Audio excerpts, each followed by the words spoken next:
Hello, everybody. Welcome to the Paranormal Guys. We're glad you're here. We've got the phone lines open, 1-888-88-YERGZ, 1-888-88-YERGZ on the phone pad. You can also reach us by sending us a text. And let's see, who else? Oh, I need to thank the Parapost Network for allowing us on their network. And let's see, well, let's get on with the show here. We got a couple great things lined up. First, let me find my cohort. There she is. How are you, Miss Cheyenne? Fabulous. How are you? Oh, you know, the same old. Well, let's bring Chris in. Chris Underwood. He is here today. He has got some great stories for us. He's an author and ex-military, correct? Is that right, Chris? Actually, no. Oh, okay. It's military in the family, but my books have moved in that direction a little bit. Yes. Okay, I guess that's what made me think you were ex-military. So it's definitely like the good conspiracy theories we were talking about. So yes. Yeah, my books do get into a lot of conspiracy theories. Well, good. So tell us a little bit about your well, actually, tell us a little bit about you. How did you become an author, and what sent you down this road? And I've always gotten into writing. Even back in grade school, I think I've still got my first book that I wrote in like third grade about this three-headed snake with a little Crayola cover on it that I did and everything. But I took a lot of creative writing in college at Ohio State, but I still got my business degree and went that route. I just kind of figured that unless your name is Stephen King or something, you're going to have a really hard time getting somewhere. So I went to safe route and said, well, I'll come back to it later when I've had my fame and fortune, and it worked out exactly that way, except for the fame and the fortune. But yeah. So I just kind of came back around to it. Something sparked me enough to get me going, and that was mainly some concern about the power grid and things like that. That gave me a good storyline to think about and get something on paper. Yeah, well, the power grid certainly is a topic that we all are aware that we are weak right now. So. Yeah, and it it was coming up back in like 2010, 2012. It seemed to be a big buzzword in the media, and it kind of dissipated for a little while, and now it's coming up again. Yeah. So how long did it take you to get that book out? That first one was about 6 years.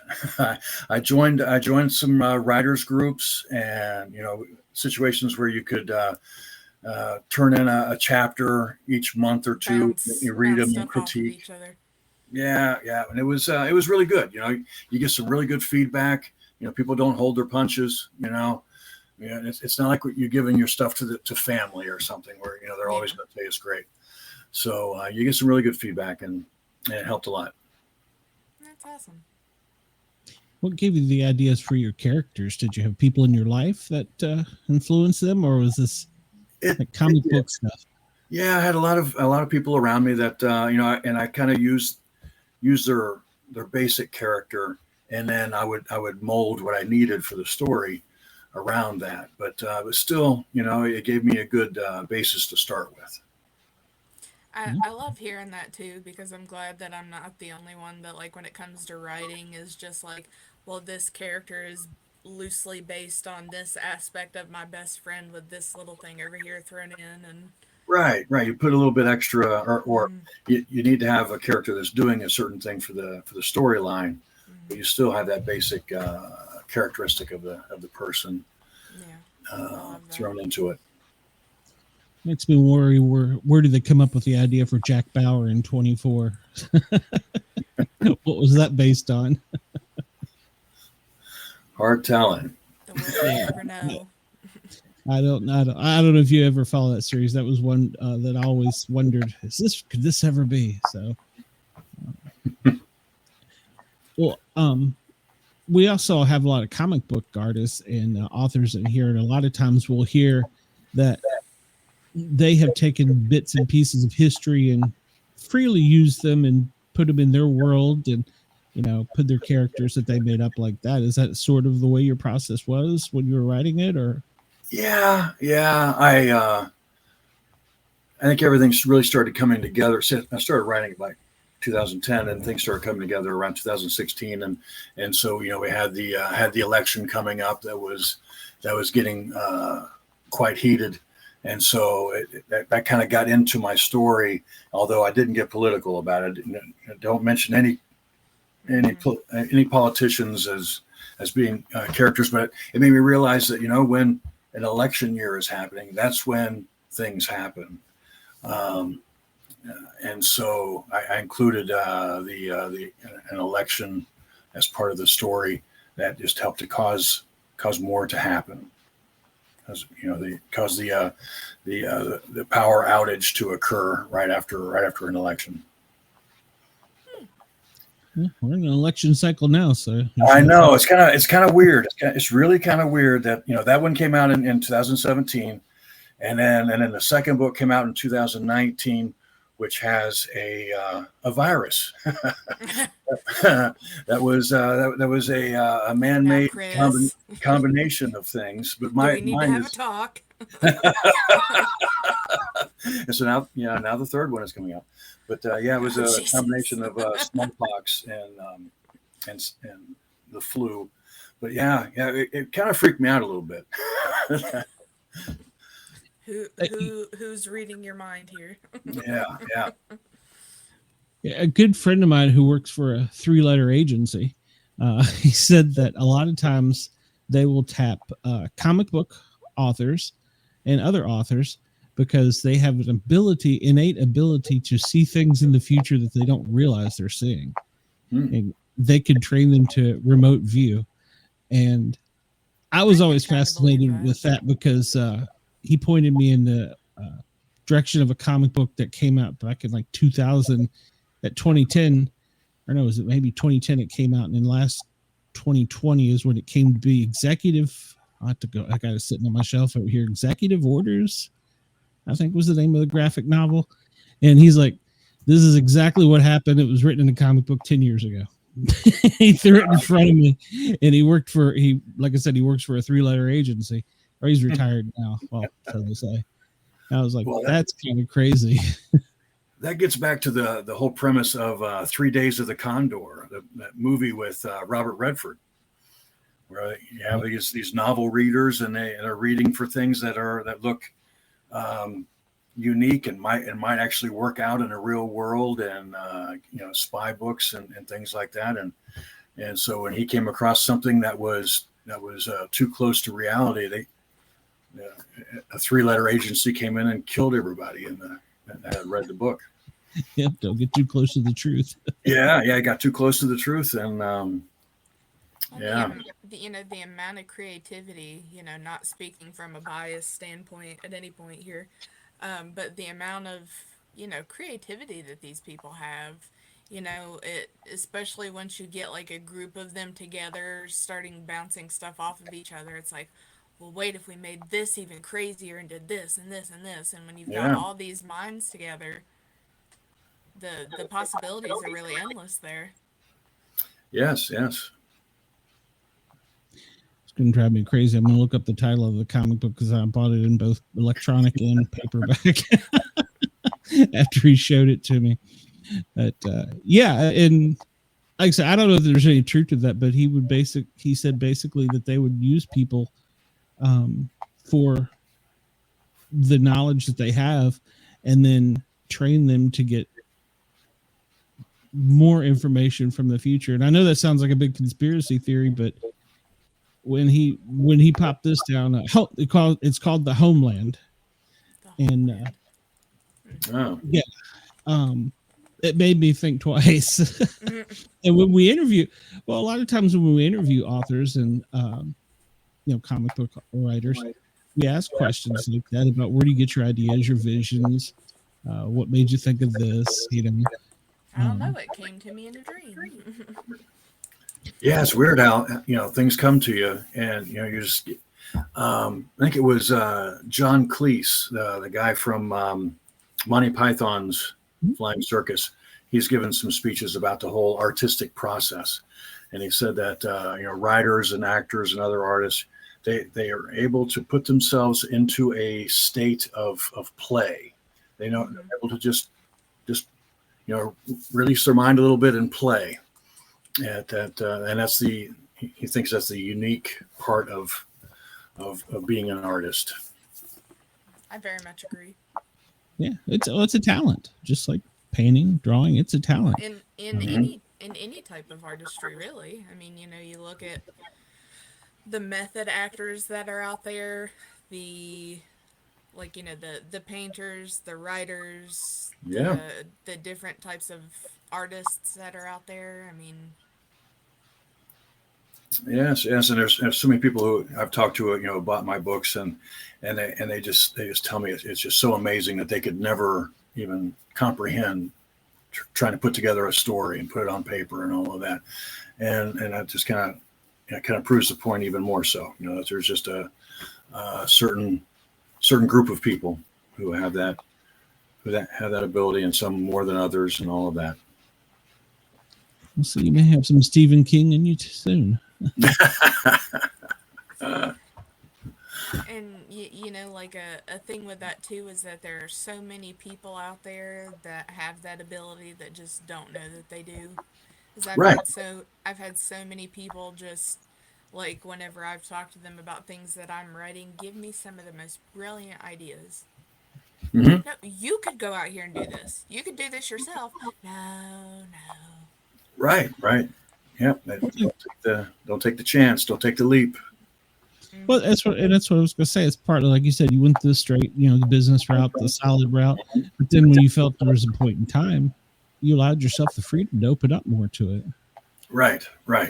Yeah. To take a jump and just see where it took me. And took the time to do it.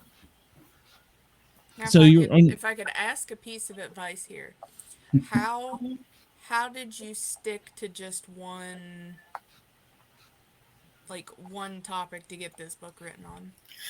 Yeah, it was a toughie. I just kind of kept going with it. Well, I guess when I became a prepper, and so I'm preparing for this one event, and also back then there was being a prepper was kind of a popular thing. There was the Doomsday Preppers TV show. It was on Discovery and things like that, and it was all out there. And so you start thinking through of what are you preparing for, what's really scaring you, and then also what would you do on that first day, and what would it be like, and how would you prepare for that first day, so you would be a step ahead of everybody else. And so once you start going down that path, then let's put it on paper. And so my story, my book, it starts with that first day and what the guy does for that first day, and then the second day, and it kind of goes a little bit forward from there. Because I find it so hard, and it could just be with my ADHD brain of having so many different ideas of things that I want to write about that I'll get on a kick of writing on, I've had a dream or I've seen something that's sent me in the solid direction for this one part that I'm writing about, and then just all of a sudden something switches me over to this side. And yeah, well, in that 6 or 7 years, I had 10 different versions of the story, wow, with lots of different things happening. Oh, I had all kinds of crazy stuff going. The character got into a gun deal or something, and people got shot. And I had all these different situations, and then when it finally came down to it, I kind of grabbed the chapters that worked the best, and then put them together into my first book. Things together. Mm-hmm. And then I still have some pieces left for the second book to play with. That's what I was going to ask. Did the one book lead to the next book, and it's now leading into the third? Yes. And that was also the crazy thing about it. You end the first book, and you've kind of built this world, the situation, and those are the pieces you have to work with when you go to the next book. And then when I got to the third book, like, okay, what have I got to work with? And kind of you kind of set your own, you kind of put yourself into a box, but then you kind of try to expand a little bit from there. Yeah. And now here I am. I'm probably going to do a fourth book, and now I'm looking at, okay, what do I have to work with now? Now, I don't know if we asked, election year. But what is the name of your books? It's called The Cold Winter, and it's about the Niagara Falls power grid going down 3 days before Christmas with a big snowstorm coming in. So that builds a cold winter. Oh, I see. Much so. And it's just the Niagara Falls grid. So it's like Indiana to the Atlantic is taken out, and a little bit of Canada also. And that whole area up there and that's where the snow belt is, and so you're dealing with a cold winter, and also the thing is that there's still power in the other two grids. So when the power goes out, people are saying, okay, there's power down in Nashville. That's where I'm going, and so then the freeways get all clogged up. Lots of people get displaced. Lots of people die. But people end up on people's doorstep, wanting some help, and it's all about how you react to that situation. And I try to, I have a more of a good natured feel about my people. They've kind of come together, and they want to help people. If they're going to get out of it, they don't want to be stepping on somebody else to get there, kind of situation. Even throws a little bit of faith in there too.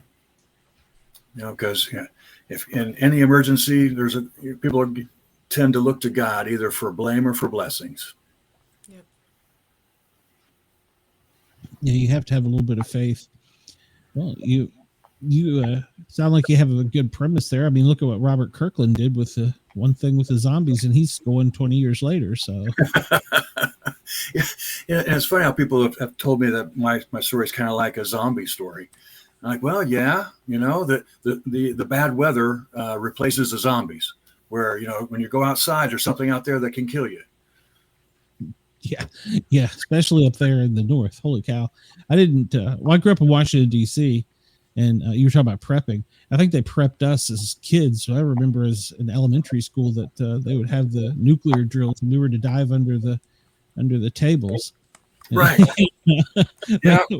What the hell good's this school table going to do me this close to Washington D.C.?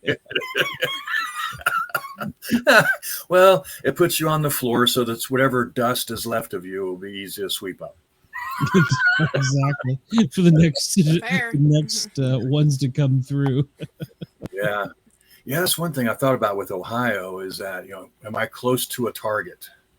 And, there's Wright-Patterson Air Force Base. Here. It's here. That's about it. But you start thinking about that, if you're close to a target or not.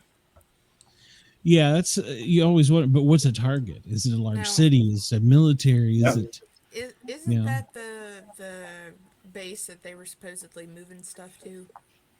Oh yeah, Area 51 was supposedly moved there at one point in time.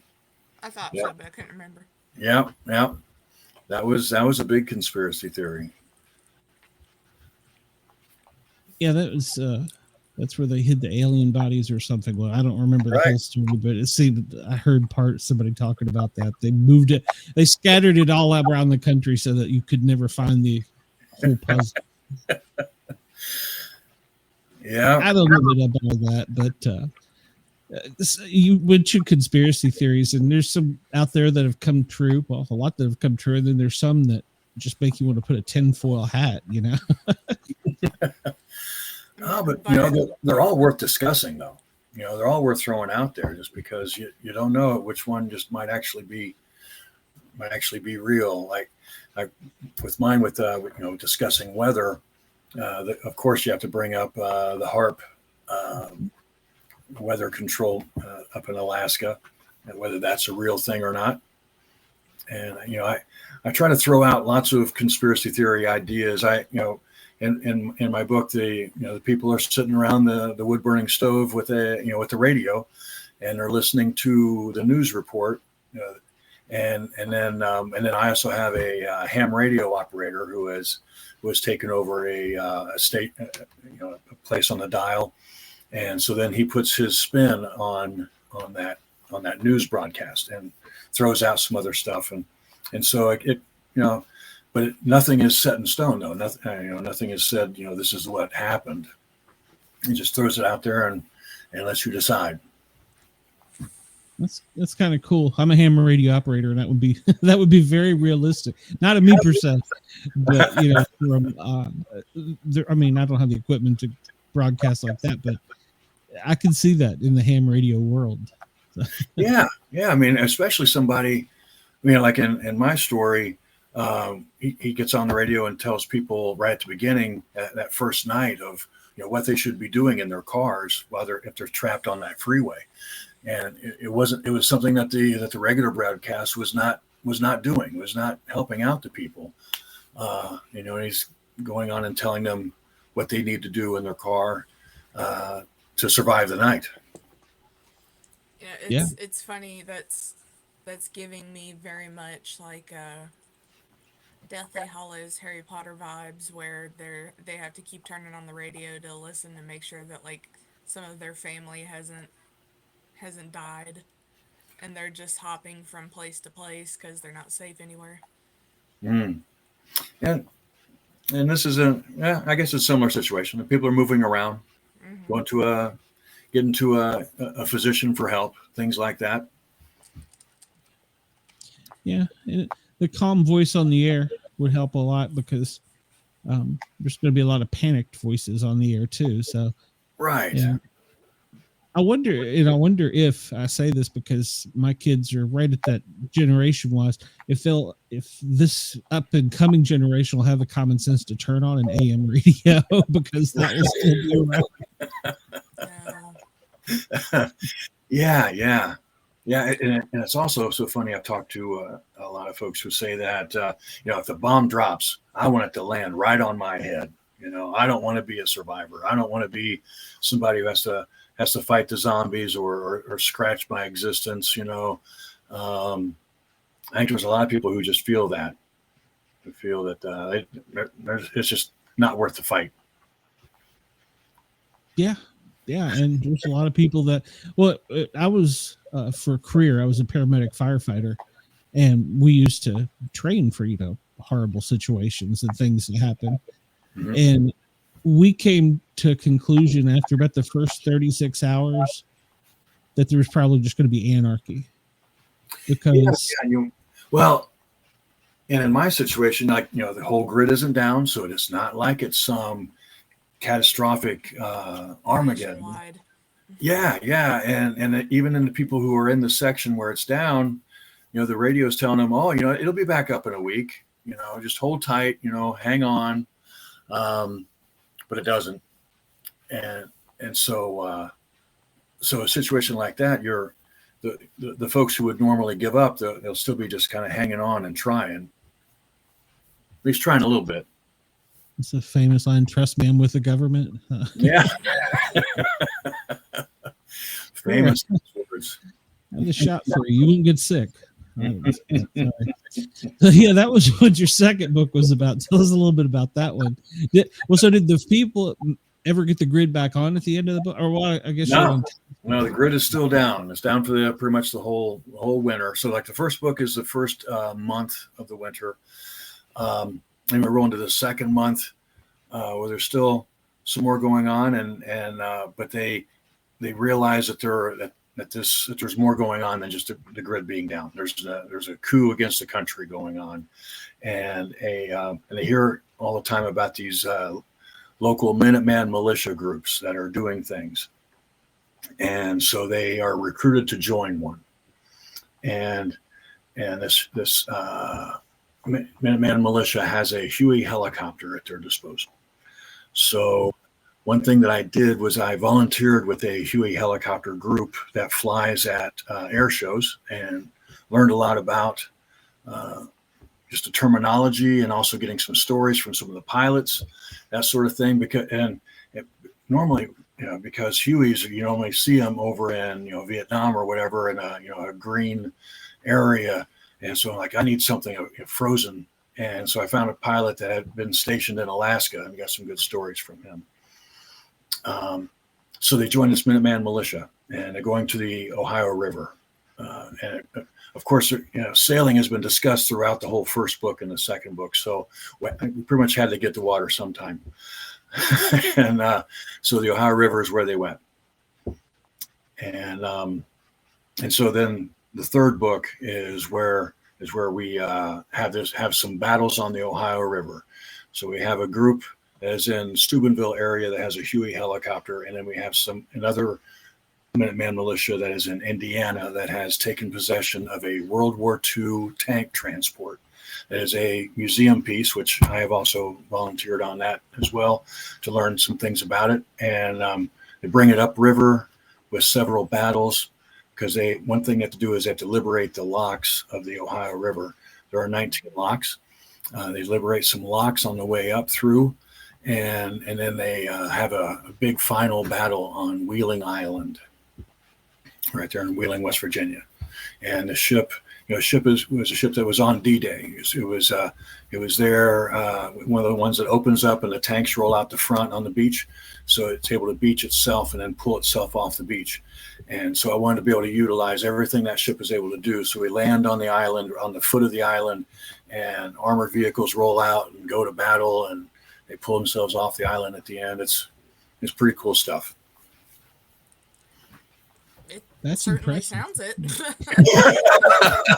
Yeah, and I went there and spent a lot of time on Wheeling Island, learning, just getting a feel for the island and where I would have battles at, and all kinds of fun stuff.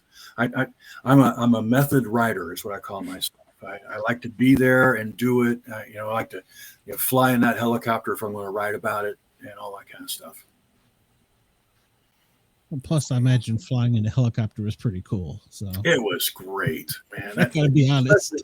The first time, the adrenaline rush of that was crazy, and it went down some, the second and third and the fourth time, but that first time, oh man, I don't think my feet touched the ground for a while. Well, in my career, I was blessed to also be a flight paramedic.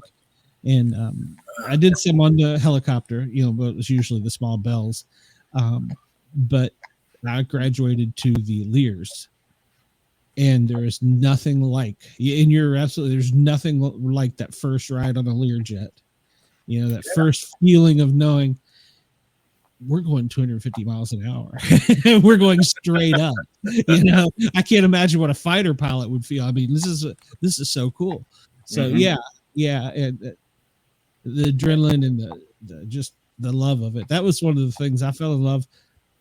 You were talking about writing. When I wrote a book as a child, and one of the things I wrote in the book was that when I grew up, I wanted to help people, paramedic, I wanted to travel. And then I ended up being a flight paramedic and traveling around the world. That was the greatest job in the whole wide world to me. Yeah. You never work a day in your life if you're having fun. That's right. So we talked in some of our emails about your love of sailing as well. Yes. I think I've probably been sailing for a good 20 years. I've vacationed in Key West quite a bit, and while going down there, I would we would normally charter a boat and go out sailing with a captain at least once or twice while we were there. And we came across one captain that we really worked out well with, and we're going out, and his first mate was her first time on the water, I think, and she was seasick and she was all over the place, and so I just kind of took over and I became the first mate, and dropped the anchor and raised the sails and did all the things he needed me to do. And so by the end of the day, he's saying to me, well, can you come back tomorrow? and so and so whenever we came down there for vacation, and we would go down at least once or twice a year. We had a timeshare down there we were utilizing, and so we would so whenever I was down there, I was working for him, and that was great. I just had a great time with that. And then I've taken some sailing courses. Just last year, I was on a catamaran for 7 days, taking captain's training and written tests every day, and it was really great stuff. And so sailing is where I'm wanting to go. I'm actually going to be looking at some sailboats down in Florida next month. So that's what my retirement home will be, floating. That's what I want. That would be so cool. So Yeah. you are retiring to become a pirate. That's right. Got it. That's right. That's And what be able to write on the boat and do that sort of thing. That's my goal. So we are looking at boats, but more so looking at marinas, looking at marina communities that it'll live in, because that'll be the key part of it as well, is having a comfortable place that you call home base. That sounds pretty amazing. Yeah. I have a ham radio friend that does that, and he's in it's not really DC, I guess it's Maryland, and then part of the time, and then the rest of the time of the year he's down south, and wherever he feels like he's retired, so he enjoys it. Yeah, that's the key to it. You can move around if you're not liking where you're at. But my daughter lives down in Fort Myers. She went to college down there, and she's a nurse down there, and so I'll probably be close to where she's at. But yeah, the Gulf Coast is a nice area. Oh, all of Florida is beautiful. Might have to learn to speak Russian. We were talking about that earlier. But, That's right. I hadn't heard anything about the whole Russian ships off the coast of Key West. That's crazy. yeah, supposedly tourists were taking pictures of them, so they couldn't have been too far off the shore. I've only been to Key West once, and I know the beach isn't that big where I was, so they can see. I don't know. Yeah. I was down there and I talked to one of the locals, and he said when I moved down here, he'd been there a while. He said the thing that scared me the most was I'm closer to another country than I am a Walmart. So. Oh yeah. Or a Dollar General, for that matter. Yeah, you pretty much have to go up to the mainland for that. Yeah, and I never really thought about it when I planned the trip. I didn't think about it. It looks so much smaller, the road to the islands than it really is. It's a lot longer than I was anticipating. Yeah, it's about 130 miles going down from the mainland, and yeah, you're bouncing across from island to island, and the drive down is great. You're decompressing the whole way. More ocean you see. It was funny. There was a wreck way up ahead of us, and I turned the app on the scanner and was listening to the police and fire. And I knew when they called for the helicopter, we were going to be there for a while, and all traffic was stopped. And my friend Ken that was with me first, he got out and had a cigarette. Well, the next thing you know, we're all out standing on the bridge, looking over the bridge, talking, and just shooting there. It was the guy in front of us. It was a bus that I think took people from the island to the mainland to get supplies or something, like the elderly. So they were trading all kinds of stories. We were hearing really cool stuff. And he's like, yeah, this happens about 3 times a year. You just learn to roll with it. Yeah, you can't be in a hurry. Yeah, you get behind a slow motor home, you'll be there forever.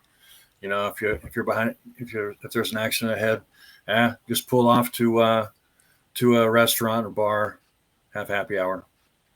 Yeah. I can't stand the heat and humidity, but you guys are seriously making me consider. Oh, I'll be honest. I can't afford to live in Key West, but I have looked. So I will be honest. Well, I mean, going up into the Middle Keys is not that bad. Up around Marathon or even Key Largo isn't horrible as far as economics. But yeah, Key West is just ridiculous anymore. It has gotten really ridiculous to try to live there. I described it because I'd never been there as Gatlinburg without the mountains. If you go to Gatlinburg, Tennessee, Gatlinburg used to be a small little rural section of town, and now everything is tourist. Yeah, it has, and you've lost a lot of the character as well as in all that growth.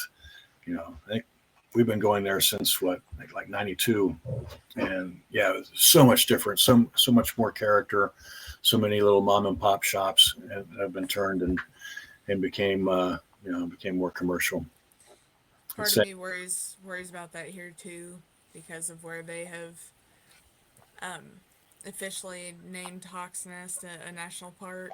There's so much stuff moving in. There's so many tourists, but thankfully and hopefully it stays this way. That the small hometown businesses, that's what people want to support. So. Yeah, I hope it stays that way. I hope it really does. Don't mean to get political, but it just seems like mom and pop businesses are really at a bad spot right now. They're really being threatened with the way the economy is turning. Raising the minimum wage and all the different taxes and fees and everything else that's being hit with them that the big guys are able to handle, but small business is tough. Speaking as someone who works in the financial field, all the little taxes and extra fees that these small businesses have to pay just to keep up with the times for people is really sad. Yeah. It's really difficult. It's really difficult. I have some rental property, and so keeping up with all of that is really tough. My taxes in the past 4 years have doubled, have completely doubled, and my insurance has really gone up as well.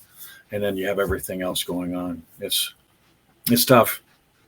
Well, I read a financial thing just yesterday, I think it was, and my generation, when we go to retire, it's still 10-ish down in the road. But they said an average income home, average neighborhood, average everything normal, it's going to be $18,000 a year just to own and run your home, not including your house payment. That's your utilities, your taxes, and maintenance. And I was like, well, that's a lot of money, that's a lot of money. And when you get older, I'm now starting to worry about things like that. And it's like, that's a lot of money. Yes. Yeah. So, yeah. I am concerned more for the next generation. I'm a boomer, so it's I don't have to deal with it for so long. But I'm concerned about my daughter and things she's going to have to deal with. Hey, I'm pushing right up behind you there, so I'm with you. I told my wife I want to bail on Atlanta as the first moment we can. As soon as she hits retirement, we're out.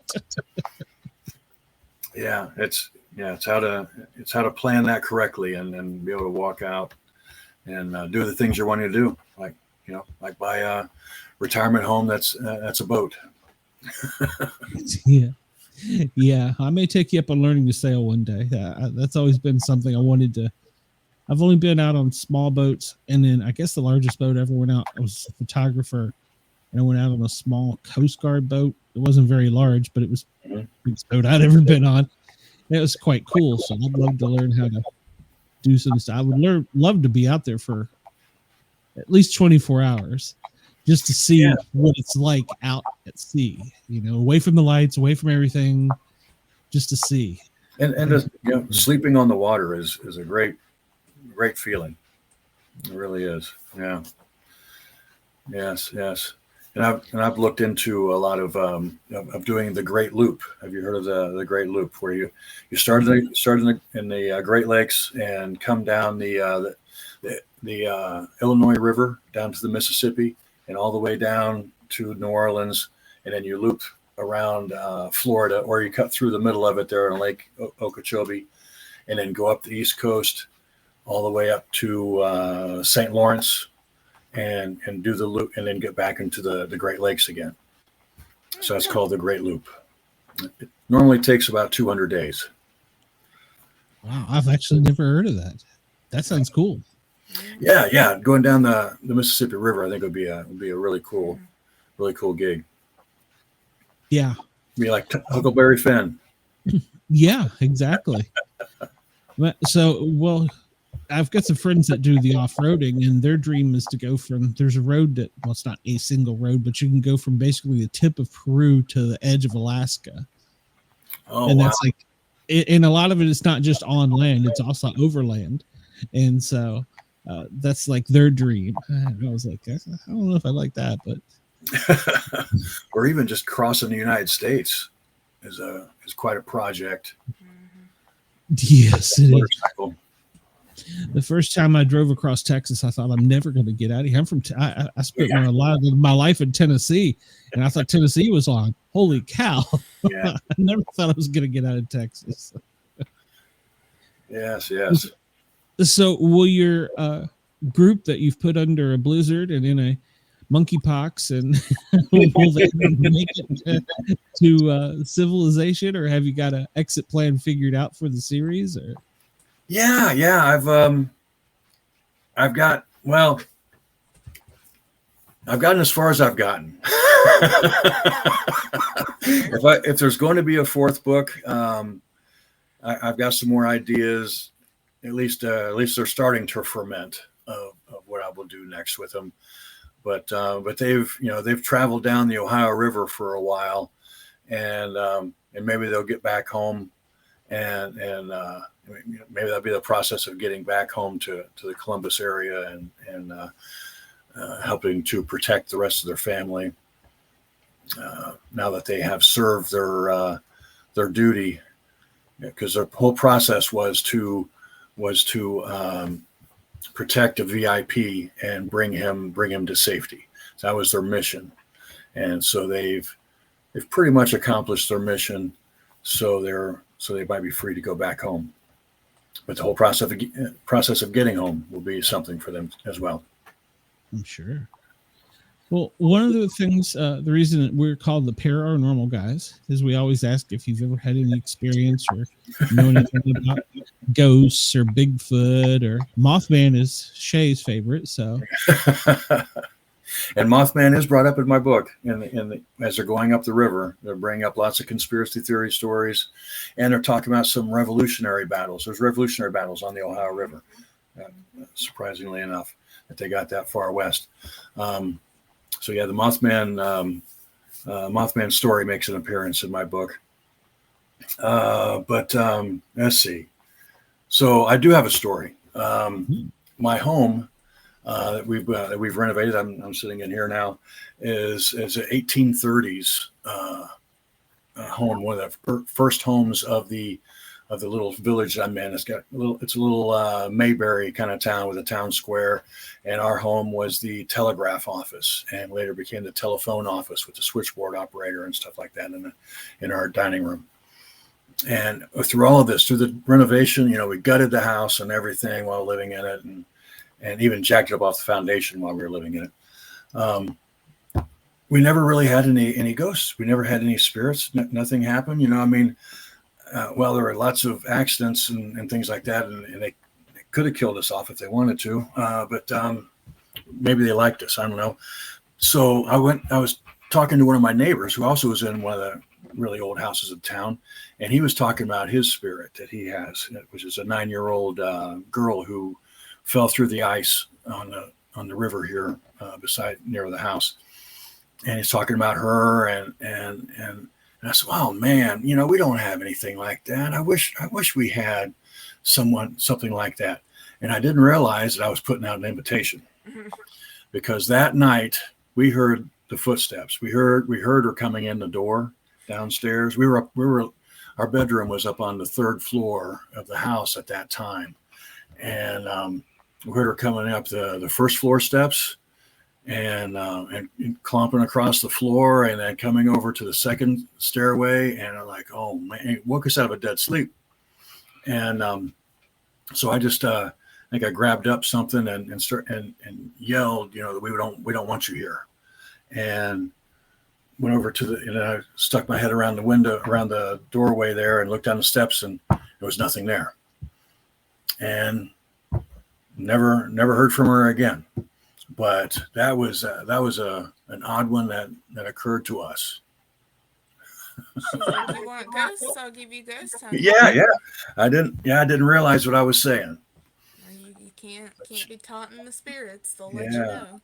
So she went back home, and I still wonder about the new people who are living in that house now, if they know the truth, if they have any issues. Wow. Well, yeah, you never realized. I guess the old saying, "Be careful what you wish for." But, yeah, and that was a long time ago. That was probably back in the 90s. So I still haven't had issues. At least she wasn't terribly persistent. She was like, No. Nah, I got you. All right, now shut up. Right. She's like, oh, let's see what all this construction's been like since I've been over here as a kid. She sounded like she knew her way around. So yeah. Yes. So that's quite interesting. It's like, I've not heard a story like that before. They finally fixed this squeaky bottom step, man. That used to be bad. Well, yeah, it's funny. We talk about my wife. She's even taken up the welcome mat. She's like, I don't want anything welcome here. I don't want any sign outside showing it's friendly. Come in. And she believes that way. I don't know that I necessarily believe that now. Watch, but I don't like to play with it. My thing is, I'd rather go out and find something in the woods than have it come find me in my home. Yeah, because it's hard to get away from that. And but now I stayed at when I was doing research for the book in Wheeling. I stayed at the McClure Hotel, which is right there in downtown Wheeling, which is an old hotel. I guess it was famous. It had JFK stayed there back in the day, and there had some other presidents and stuff that had stayed in that hotel. It was really old, and I think that there was something. It felt really odd there when I was staying in that hotel. I'd like to go check out like the Greenbrier. What's that? It is. I'm trying to think of what exactly. I think it used to be like some sort of country club. I think it's part restaurant. But they're supposedly underneath the Greenbrier. There's supposedly like a bunker where they'll take like the governor, if there's ever any crazy need for safety, and all like the important people. Mm-hmm. So I'd like to go wander around and be nosy. Yeah, it'd be cool to see a bunker. Those places exist. I mean, after 9/11, our country exposed the ones we had at the time. So, I'm sure they've made new ones now. So, yeah, and it's I've seen some news reports about some of the billionaires and the elites of the country are now building bunkers. The Facebook guy Zuckerberg, he built a big bunker, and there's some other ones who have built these bunkers, and they're concerned about something. Yeah. Well, I know we were going through some of my grandparents' stuff, and my cousin found. I never knew what my grandparents did for the government. It was kind of, he just grew up in D.C. and everybody worked for the government. And she had a pass to one of, in case there was a nuclear event, her job, but it was just for her. I was like, Well, thanks, Grant. I don't know if I was around back then, but when so they obviously have a continuation plan of some sort. Mm-hmm. So, what is your favorite conspiracy theory? That's one question I always like to ask. My favorite one. I mean, which one do I think is most realistic? Just which one is your, like, you tend to go back to all the time because you really like it? Oh, well, what about 9/11? Was it an inside job? That has always been a question. Yeah. Everybody has just come out and said, oh, well, whatever that popular science came out and said that's how the buildings fall, that's how they fall. But I don't know. I think elevator shafts wouldn't do that. Go read Fire Engineering. There was a fire inspector that was like the one that trained everybody in the country. Mm-hmm. He wrote an article in Fire Engineering, and they canceled him. Literally canceled, because he talked about the melting point of steel and how the building was built and blah blah blah. He went into all the technical stuff, and Fire Engineering published it, and then he disappeared. Mm-hmm. I mean, they didn't kill him or anything, but he got canceled. That was fake science. Right, yeah. If it doesn't fit with the narrative, then bad. What's always one of the things that, why is everything classified around it? Right. National security.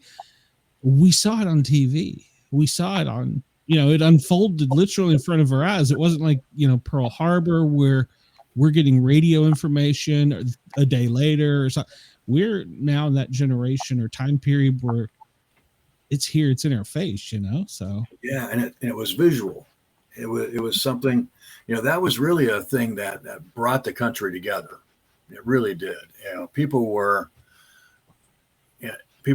really tighter after that, and they're very patriotic, and also standing behind all the first responders and all of that. I mean, it really brought everybody together. It was a very unifying situation, and it's sad to say that a lot of that unifying stuff has been destroyed over the last 20 years, or actually over the last 4 years probably. But yeah. Agreed. I was in a class on duty that day, and we were in class when the first tower was struck, and we went to break, and we were out in the, we'll call it TV room, but it was a large fire station that had a conference center, and we watched the second plane hit, and even us as a group, we were like, how could there be two pilots that stupid? It didn't register at first. What I'm saying? And we trained for them. Yeah. And then it wasn't 20 minutes later, they were already sending out messages it got down as far as I was in Tennessee in a rural county. Close the bay doors, lock station down. Don't go out for nothing. You're on duty until you're off duty. Well, gee, I didn't sign up for this. So, but I mean, yeah, so it came down real quick, and I mean, we figured out that obviously what it was, but that first few minutes, we were all kind of just like in a daze. Did this just happen? And like you said, right in front of our eyes. So it's the craziest thing. Right. And then the whole premise of my story occurred about 2 years later, which was in 2003. We had a power outage that started in Dayton, and it was just some power companies that weren't communicating very well about one power station. One company was losing power, and it lost a bunch of lines, and then finally it all kind of came to a bubble, and then it just cascaded across the country and took out the Niagara Falls grid. And that happened in August of 2003. And that was kind of the basis of my story, that somebody figured out how to do that again. But back when it happened in 2003, the news came out immediately and said, "Oh, this is not a terrorist attack. You guys are all worried about it, I'm sure. It's not a terrorist attack." And that calmed a lot of people.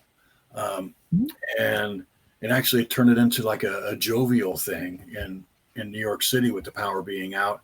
People were out directing traffic because the street lights weren't working, and the little stores were giving out free ice cream before it melted and all that kind of stuff. So in my story, that was the beta test. So that's my conspiracy theory. Didn't that also happen in the 40s or something? The 50s? 65. Happened in 65.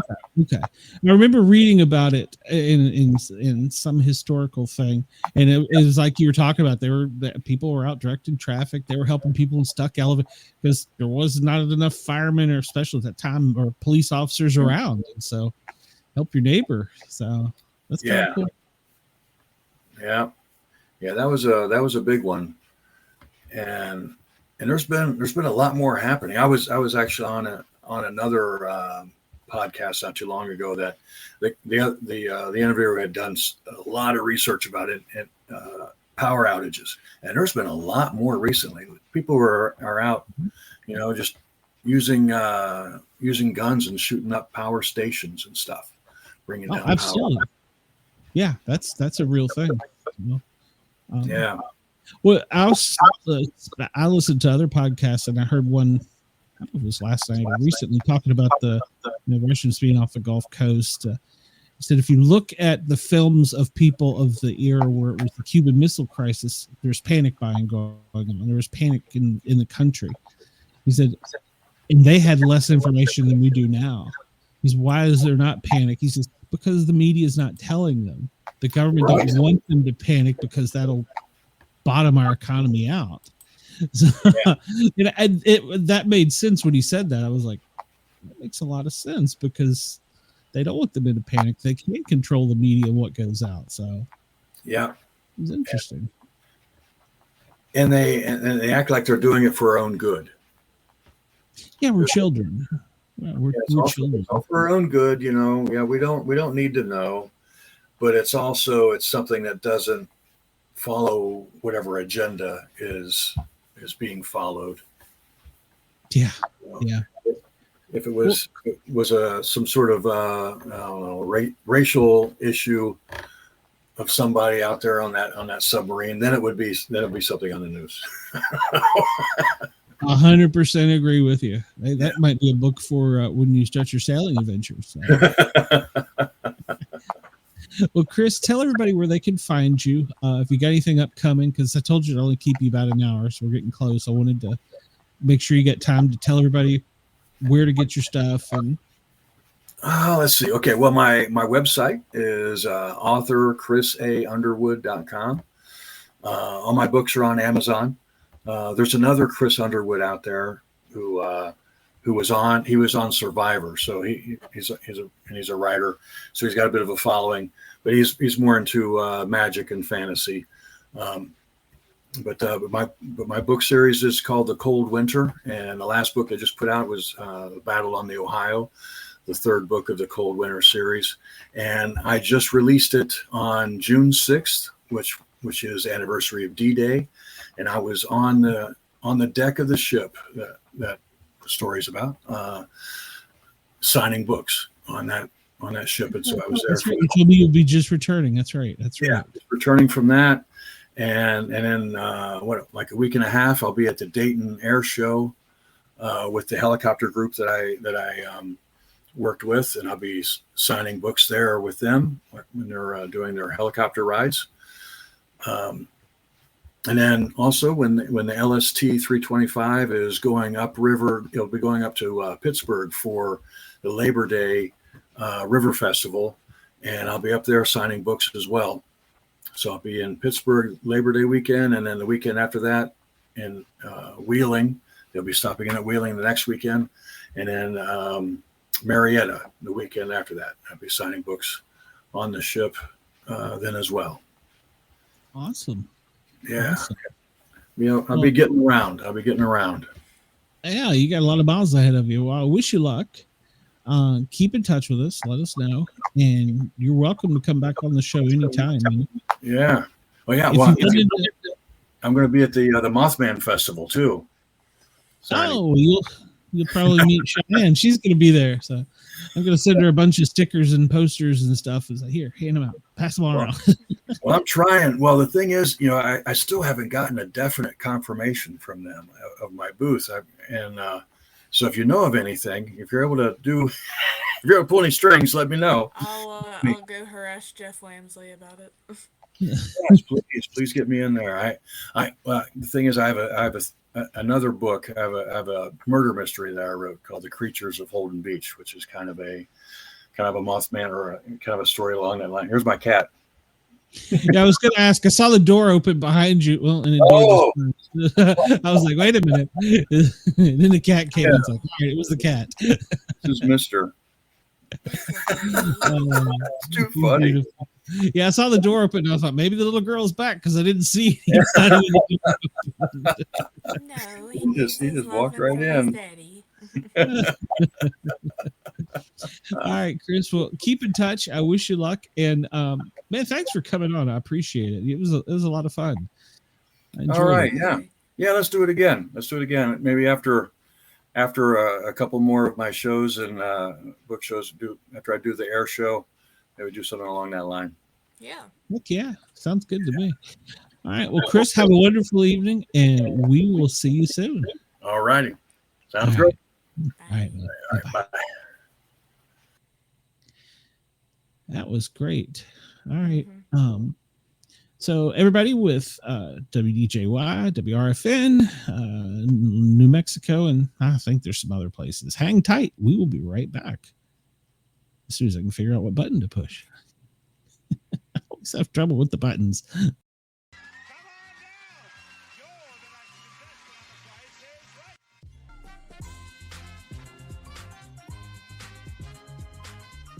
Hi, Rich Fields here, and come on down. It's time for the Sportcat Show.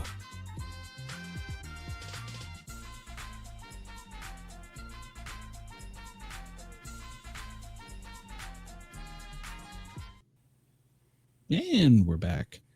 All right. So our other guest is backstage.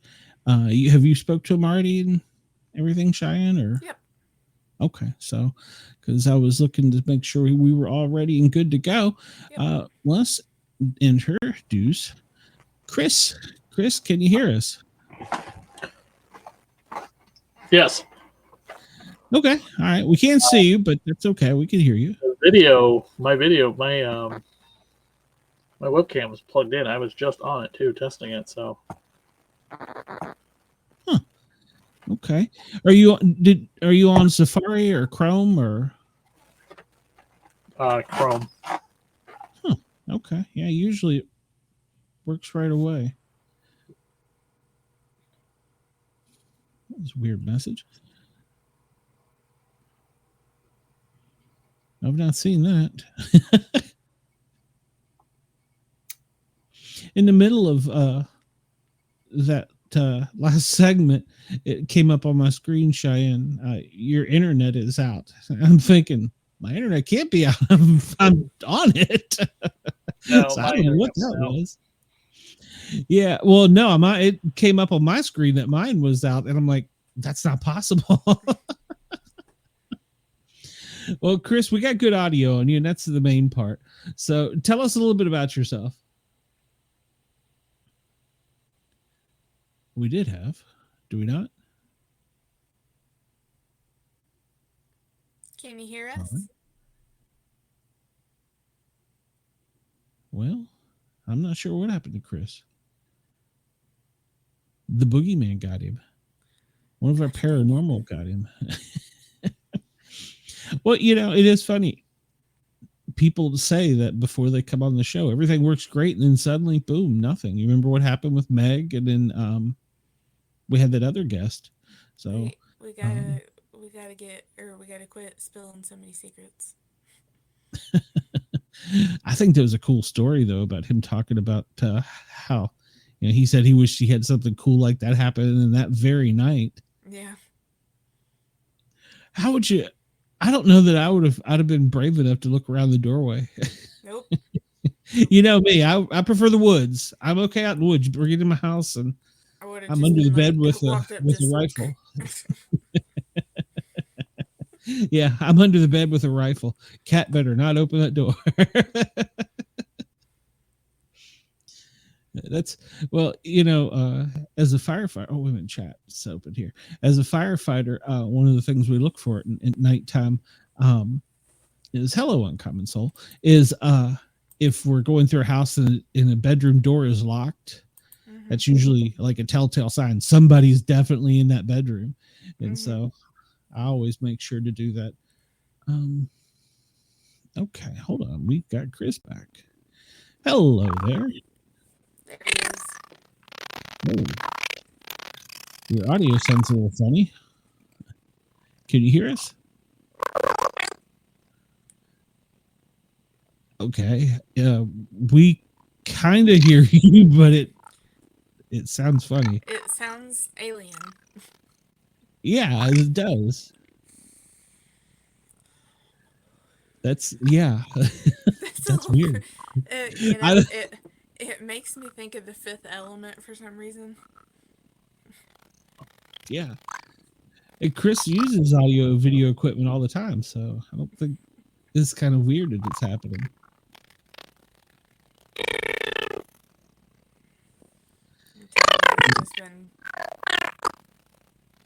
Hey, Chris, I'm not laughing at you, but you sound like Alvin from Alvin and the Chipmunks. Just a smidge. You sound like you got a voice modifier.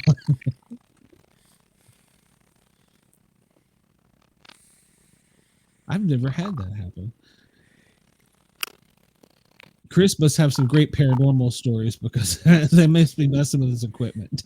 The government doesn't want him to let out his secrets. No, you're still sounding kind of weird.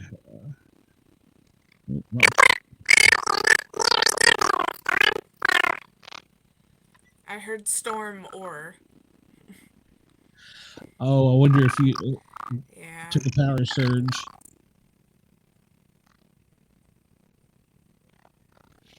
Because, Chris, this is... Hold on, I'm going to press a button here so you don't think I'm making fun of you.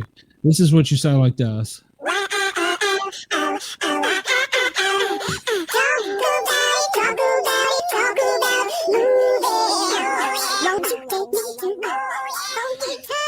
I would stop this because I'll probably get gigged by YouTube and Facebook, but it's appropriate.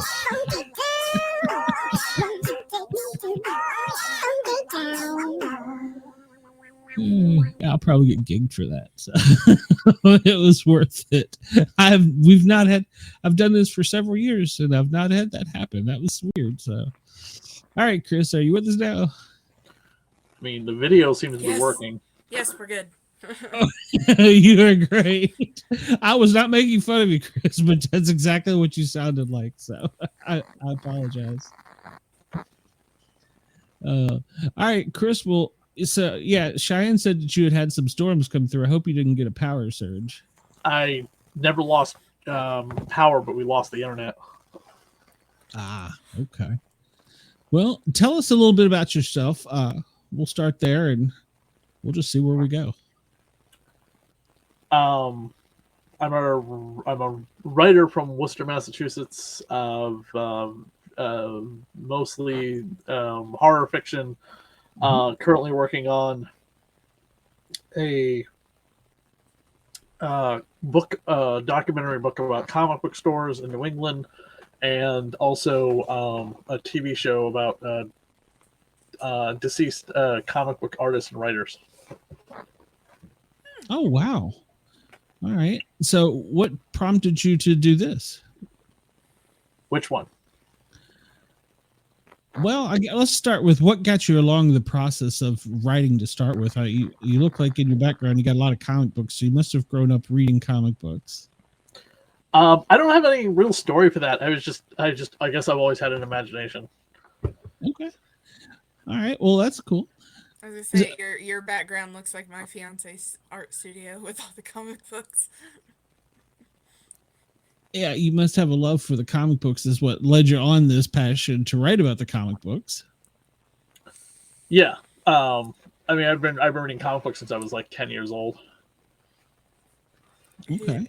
Who's your favorite comic artist? My favorite what? Your favorite comic artist? Um,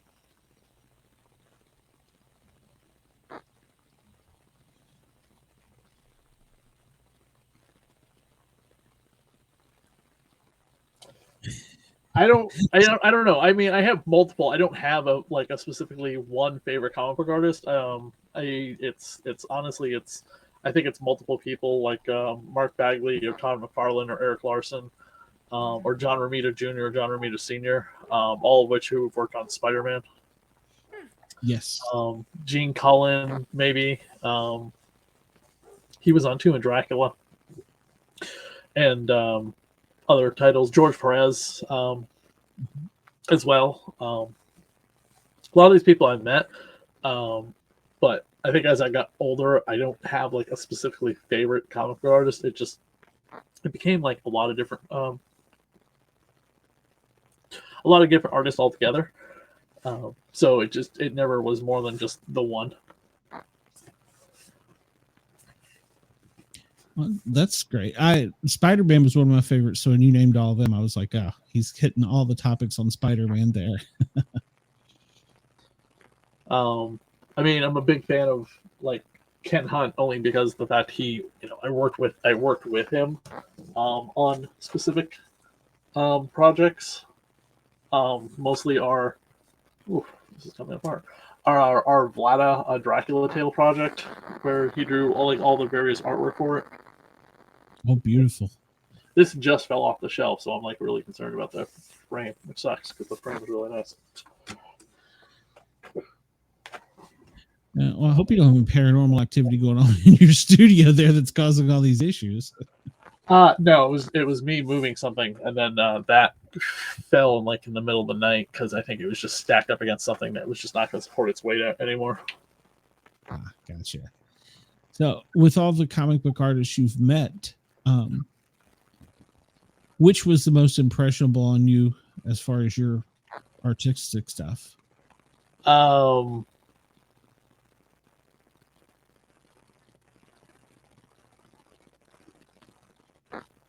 I mean,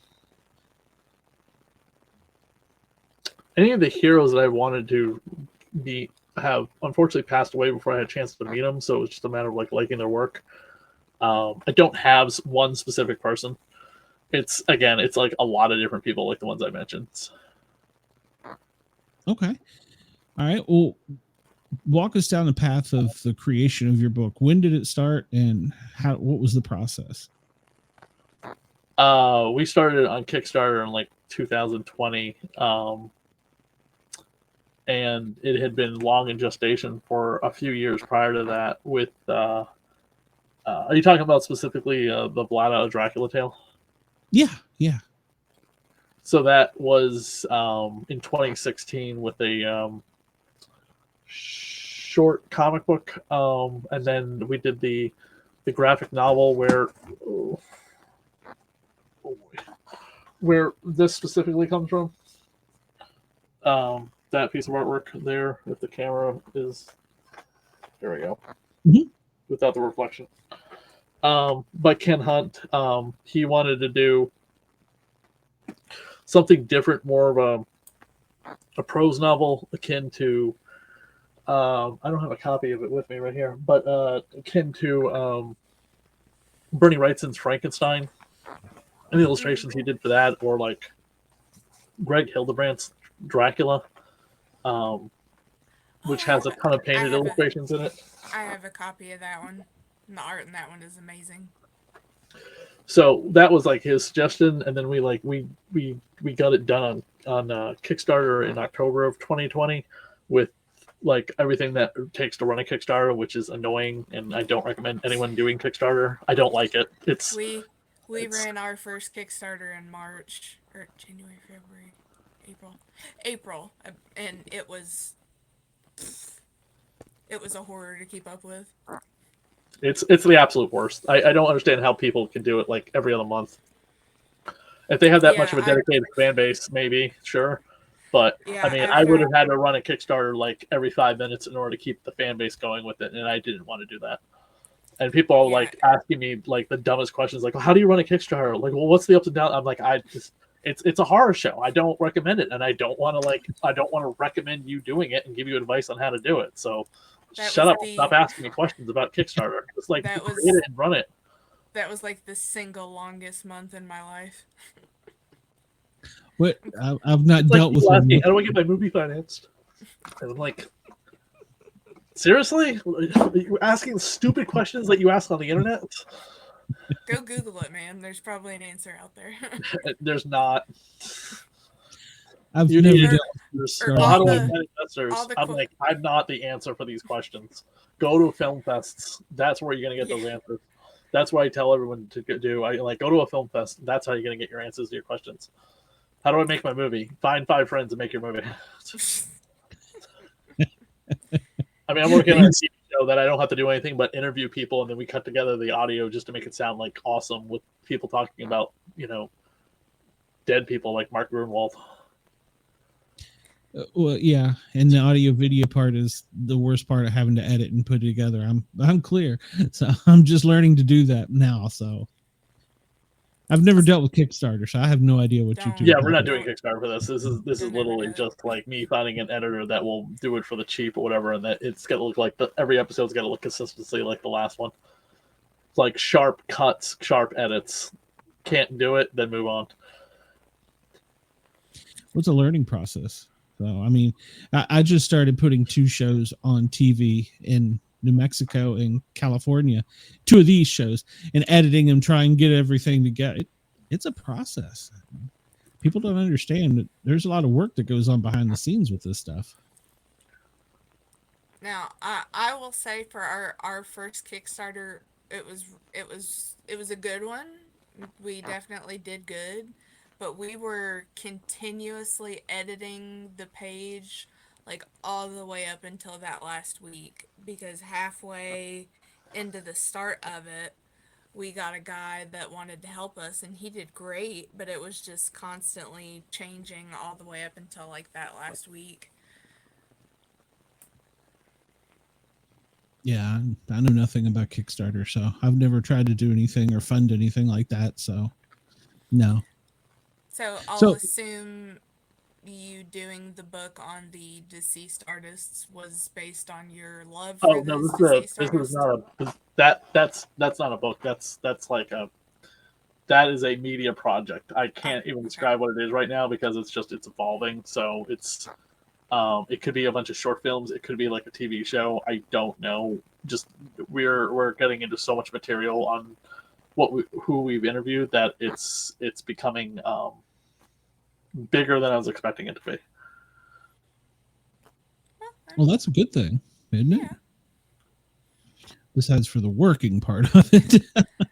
Seems like Yeah. it would have its ups and downs, but pretty awesome that, it's evolved past what you thought it was going to. When you're doing your research, go ahead. I'm sorry, Chris. I said all I was gonna say was we'll have to wait and see what happens with everything that we've done so far. Well, I was going to ask, when you're doing your research to get people together to interview and stuff, what is your style of interviewing someone as far as you research their background and interview them, or? Are you talking about for this particular project? Yes. I mean, they already know why they're coming on, so it's just I don't ask them questions. I'm just like, just talk about the person, and then that's it. Because I'm not involved, you're never gonna hear my voice. You're never gonna see me on camera. I'm just like, just talk about something you know about them. You knew them personally. You were a fan. You worked with them. That's it. And then I just let them talk, and then I chop it up later on. Okay. I don't have anything specific to ask them because they already know the person intimately enough that I don't need to ask questions. I just be like, talk about this. What did Bernie work on? What was he famous for? Why did you work with him? I don't feel the need to ask any questions because, again, I'm not Q&Aing them about the person. It's just like they know why they're talking to me, so that they're just like, where do you want me to start? And I'm just like, just talk about whatever you want.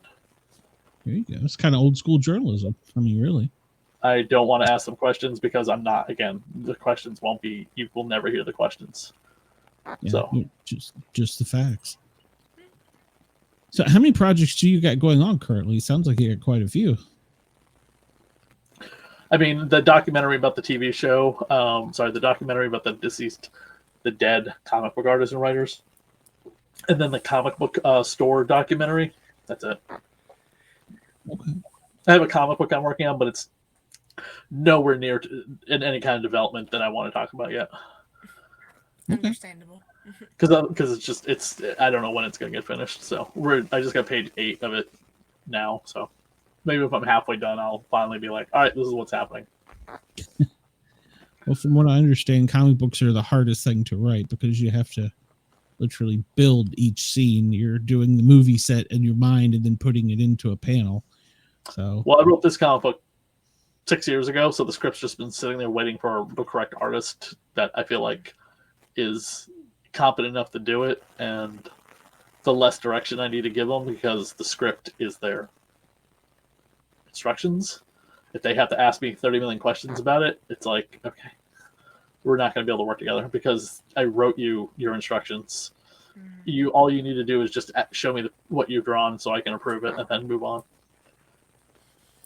Yeah, I'm very much letting people like work on their own, but just don't like make me micromanage what you're doing because you're not going to like it, especially if there's something in print for you to read that gave you the instructions. Now, if obviously I wrote something that doesn't make any sense because it's grammar wise, that's fine. Call me on it. That's fine. I'm not afraid to be like, oh, I screwed that up. But otherwise, it's like, just show me the page of the artwork when you're about to start inking. And Ken knew how to do. Ooh, sorry. No, go ahead. Go ahead. Ken knew how to do what he needed to do just because we worked together so close on Vlada for the beginning of everything. Well, you guys have that good working relationship where, you know, he knows. Well, we were exactly what you friends for a number of years, so that was helpful. Yeah. So when he did this, he knew, you know, what he needed to do. And I gave him 12 images I wanted drawn, and he just kind of picked the other 12. So yeah, it's very hard to find somebody that, you know, you mesh with and don't have to micromanage like that. right, I don't like micromanaging people just because I'm going to sound like an asshole if I have to tell you what to do.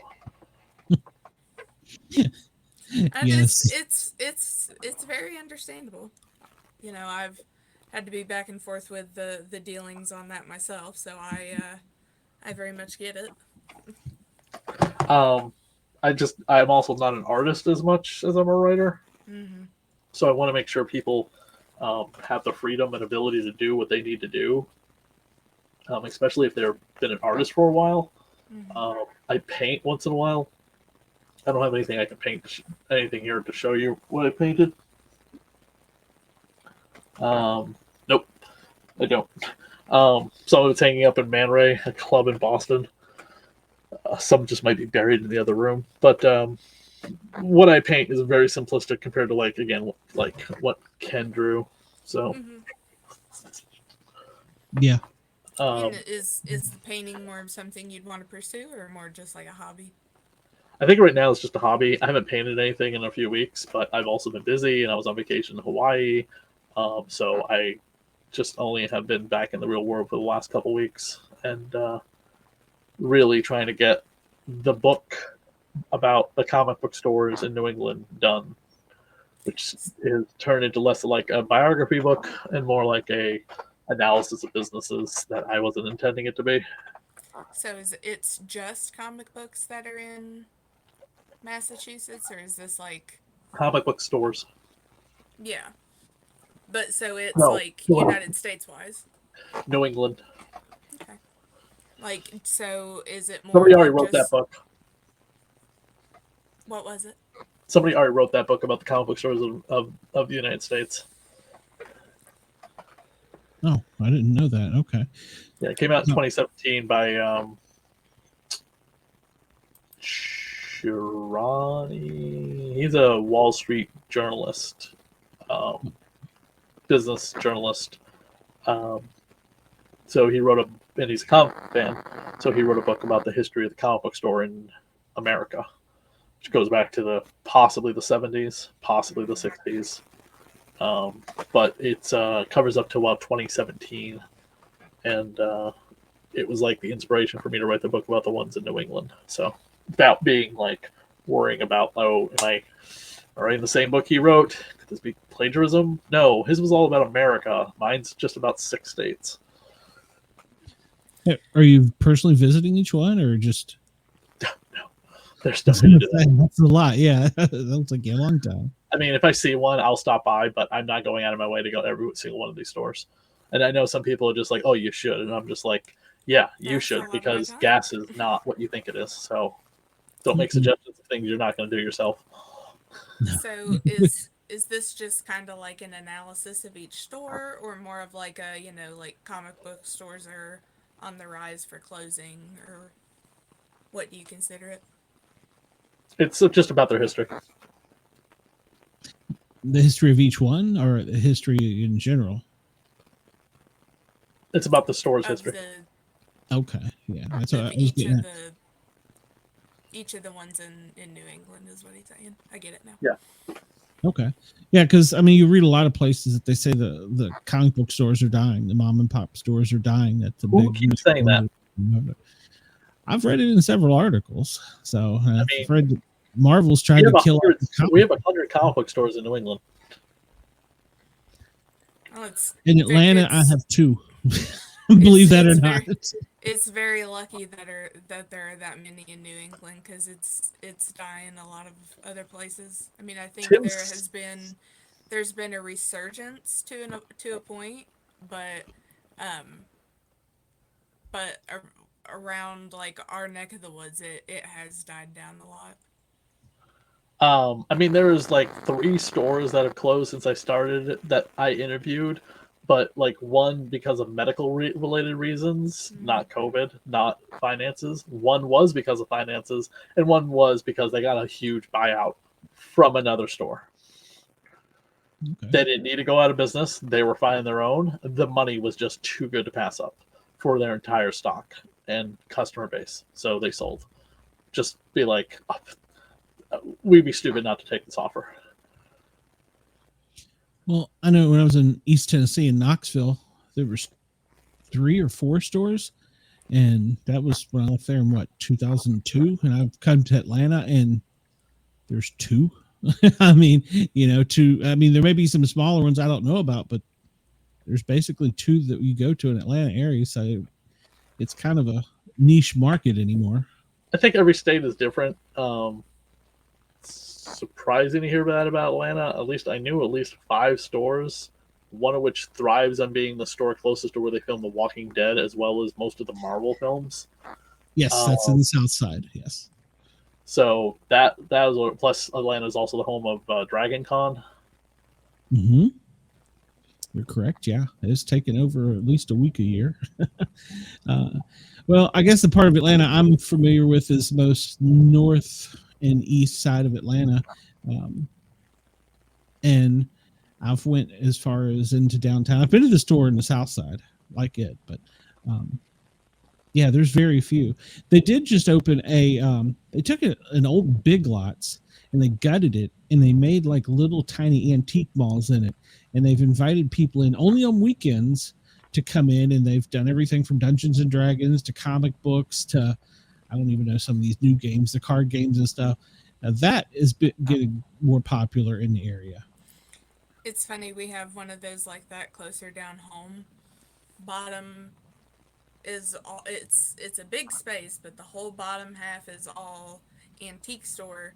But then once you make your way in and go upstairs, that's where they've got the comic book store. If you read Tim Seeley's post on Twitter, Tim Seeley is the creator of Hack Slash. He's Money Shot. He's currently writing. His current miniseries is Masters of the Universe: Teenage Mutant Ninja Turtles by Dark Horse and IDW, and he makes a point every single time, and I 100% believed him to be 100% correct. I mean, he's been working in the comic book industry for 25 years, and he's had multiple successes. Again, currently his big success is writers of like most of the Masters of the Universe comics recently, which have been pretty big hits for Dark Horse. And Hack Slash is celebrating its 20th anniversary this year. Very niche, but he just got picked up. One of his other comic books, Revival, I think it's called, just got picked up for a TV series for the first time. Something Hack Slash has failed to do multiple times, which we've had him on the podcast I do, Hack's Goth Girl Horror, to talk about. But the reason I bring him up is he said that whenever he hears about like comic book stores are dying and comic books are dying, he's like, you're full of crap and not actually doing your research. All you're doing is just basically clickbaiting from CBR or something like that, or some website that hardly ever covers comic books. And he's like, that can't be dying because Kickstarter is killing it with comic books right now. Marvel and DC sales right now are actually a lot higher. They're just not high in stores that aren't like just into promoting them whatsoever. And he's like, yeah, there are comic book companies that try and fail and go out of business because of the fact that they get so full of, they just keep repeating the same mistakes from the 90s. They get so full of greed because they pump out a couple of quality books or whatever that make the heads of the company millions of dollars in sales eventually. Not all at once. Not every book is a Youngblood #1, a Spawn #1, like the Image comic days of 1992, but over the several months or whatever, when they put out like a quality book or whatever, they'll be in the millions in sales over several books. But he said the reason they fail is mostly because of the fact that they get greedy and they forget to pay people, and then they continue getting into debt, and then their company just dies. There's a reason Omni Press is still in business after all these years. They came out of the gate with the #1 hit, Scott Pilgrim versus the World. And it made them a lot of money, and a TV series and a cartoon series, or not cartoon series, the movie, and then eventually the cartoon series many years later. But that Scott Pilgrim comic book still sells for them, on top of everything else that they put on the list, like Rick and Morty and things like that, Well, the only main issue I think that a lot of artists have with the Oni right now is that they will only accept work if you come to them with it like a fully completed series. Yeah, because they don't want to put you together with a team. They want to publish you. And everyone's adopted Image's like moniker of you own it. But we were going to publish it, and you have to sign a contract for the next 5 years that we're going to publish it, which is fine because they have a bit of a more marketing arm than you will. But you own it. You will own it. It's just if the company goes out of business, you got to deal with the red tape. But that's, again, not something you sign a contract worrying about as much. Go with a company that obviously has something going for it. I've pitched a couple places. I can't remember the name, but it's called Sumerian or something like that. They're a very small company, but they have big is relative. They have somewhat well-known IPs that they publish, like The Fog and American Psycho and Basic Instinct, and no one's making movies about these things right now. I mean, I know there's American Psycho remake supposedly in the works, but The Fog, nobody's doing anything with The Fog. You can't do anything with The Fog. It's a one-trick pony. There's no merchandise to do with The Fog. So to publish a comic book that's set like maybe 20 years later is something that they're doing. Basic Instinct, I didn't read that one yet, but they make a point like saying we are going to, besides an independent story here and there, we're going to be publishing media-related tie-ins to movies and TV shows. And we're looking for also new ideas. Now, whether or not they can get the license for these things sometimes is something else. But obviously, they're not going after Freddy, Jason, and Michael, and Chucky, and things like that, which probably cost millions of dollars to get the IP to make a comic book for, if those companies are interested in doing it. But they're going after Basic Instinct, American Psycho, something that probably costs them a few $1,000s to get the IP for. I like the idea that they're putting out those movies into graphic novels.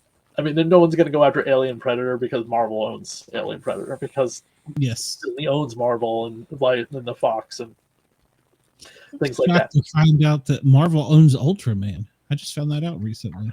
They own the North American licensing rights to Ultraman. Ultraman's owned by Toho Studios. Okay, so they only got rights to here. Publish Okay. comic books. Just like they had rights to publish Conan for 5 minutes, and then Conan went to Titan Comics. Titan Comics is the UK publishing company that does Doctor Who. Okay. All right. Yeah, because I saw they were actually going to put something out with Ultraman recently, and I was like, yeah, they have Ultraman the Avengers coming out soon, which is fine. I'm not a big enough Ultraman fan to really want to dive into that. But I saw that too, and I was like, look at that. That would be something that Travis would like to get his paws on. Yeah, every I can remember coming home from school and Ultraman was on TV. So yeah, I was kind of glad to see that. I was looking forward to that one. So it's on my pre-order list. Well, but there's also people in the industry like Kirkman. Everything that man touches turns to gold. You know. Yeah, but he's not without his. Oh, he's had failures too. Yes. So, yeah, either failures or like lawsuits. Tony Moore, the original artist on The Walking Dead, sued the hell out of him. Yep. Because he was like, "Yeah, I created, according to the Image Bible. In the Image Bible, I created The Walking Dead with you." Yeah. So for the first 6 issues, your point. The first 6 issues of The Walking Dead became the Bible for the first season, which was the merchandising. I mean, I met Tony at a con, and he couldn't talk about it at all. But I asked him, I was like, I heard there was a big blowout between you and Robert Kirkman. And he goes, "Yeah, it's over though. I got what I needed out of it," which means he got his payday from the massive amount of merchandising that his art was used for. Notice the artwork started shifting and became the other artist.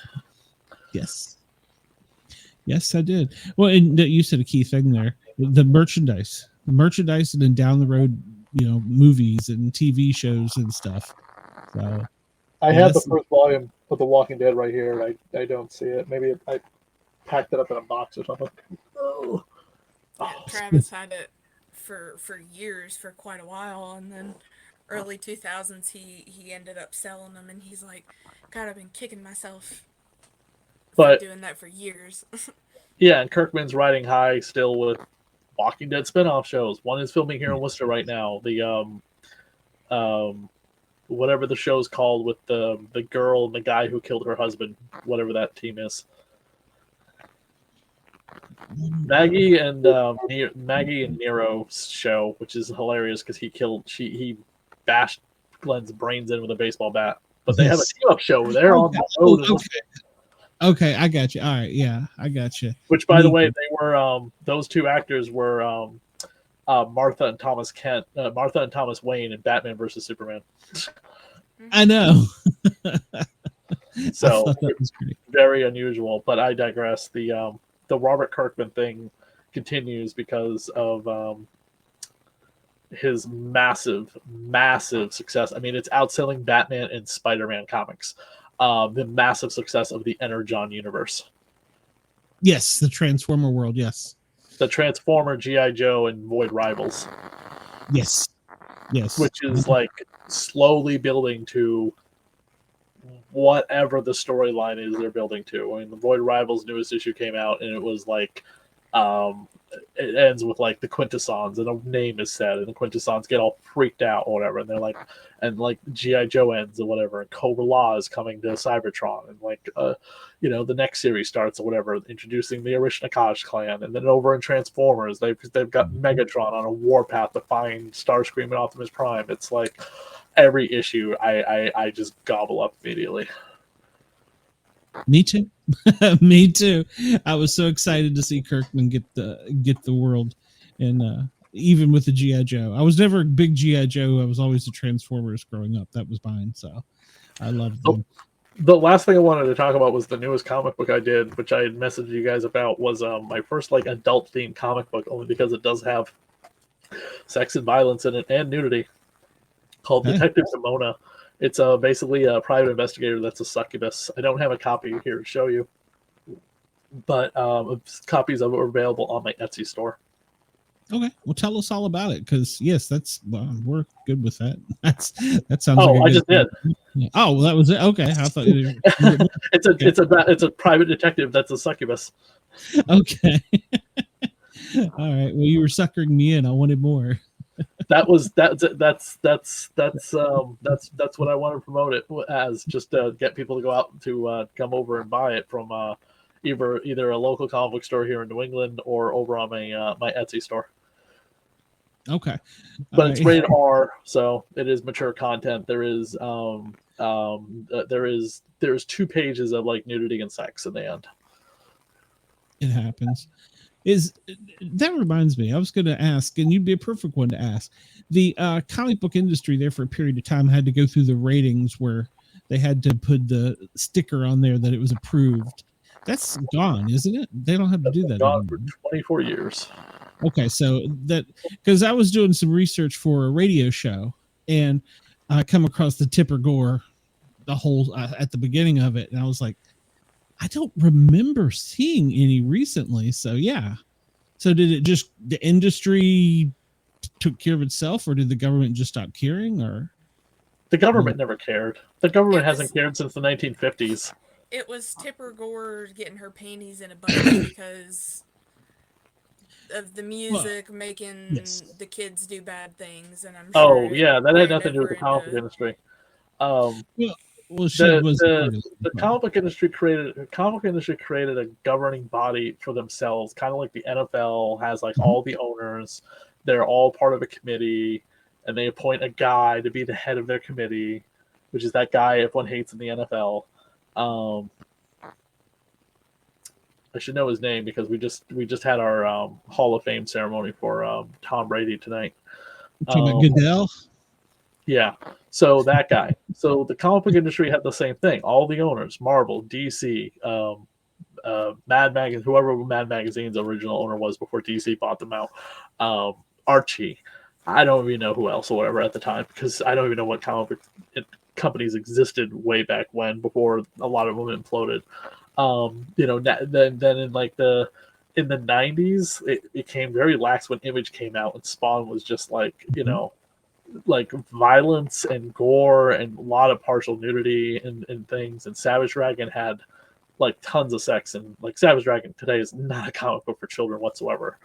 I mean, it was a funny book and a satire on the comic book industry with its own storyline, which is great. But today, Savage Dragon has like full-on XXX pornographic images in the comic book. And they just rate it as a mature comic. Wow. Well, I haven't read any of those. Maybe I need to. Savage Dragon was Eric Larson, who used to draw Spider-Man. He's the only guy at Image Comics still doing his own comic book since day one. Of course, in the most recent issue, he had to put into the letters page, he's published 8 issues in 2 years, and he feels really bad about it. Well, I would too. All right. Well, how do you feel about the state of the future for comic books? Do you think it's going because of the Marvel Universe and DC movies? Do you think that's pushing it further ahead, or you think it's gonna? I don't know how to answer that. I don't know how to analyze what's coming. I just know how to like think about I get asked that question a lot by people who don't read comic books, and then I don't know how to answer it. Because they're like, oh, well, the Marvel Avengers made like $2 billion like 5 years ago, by the way.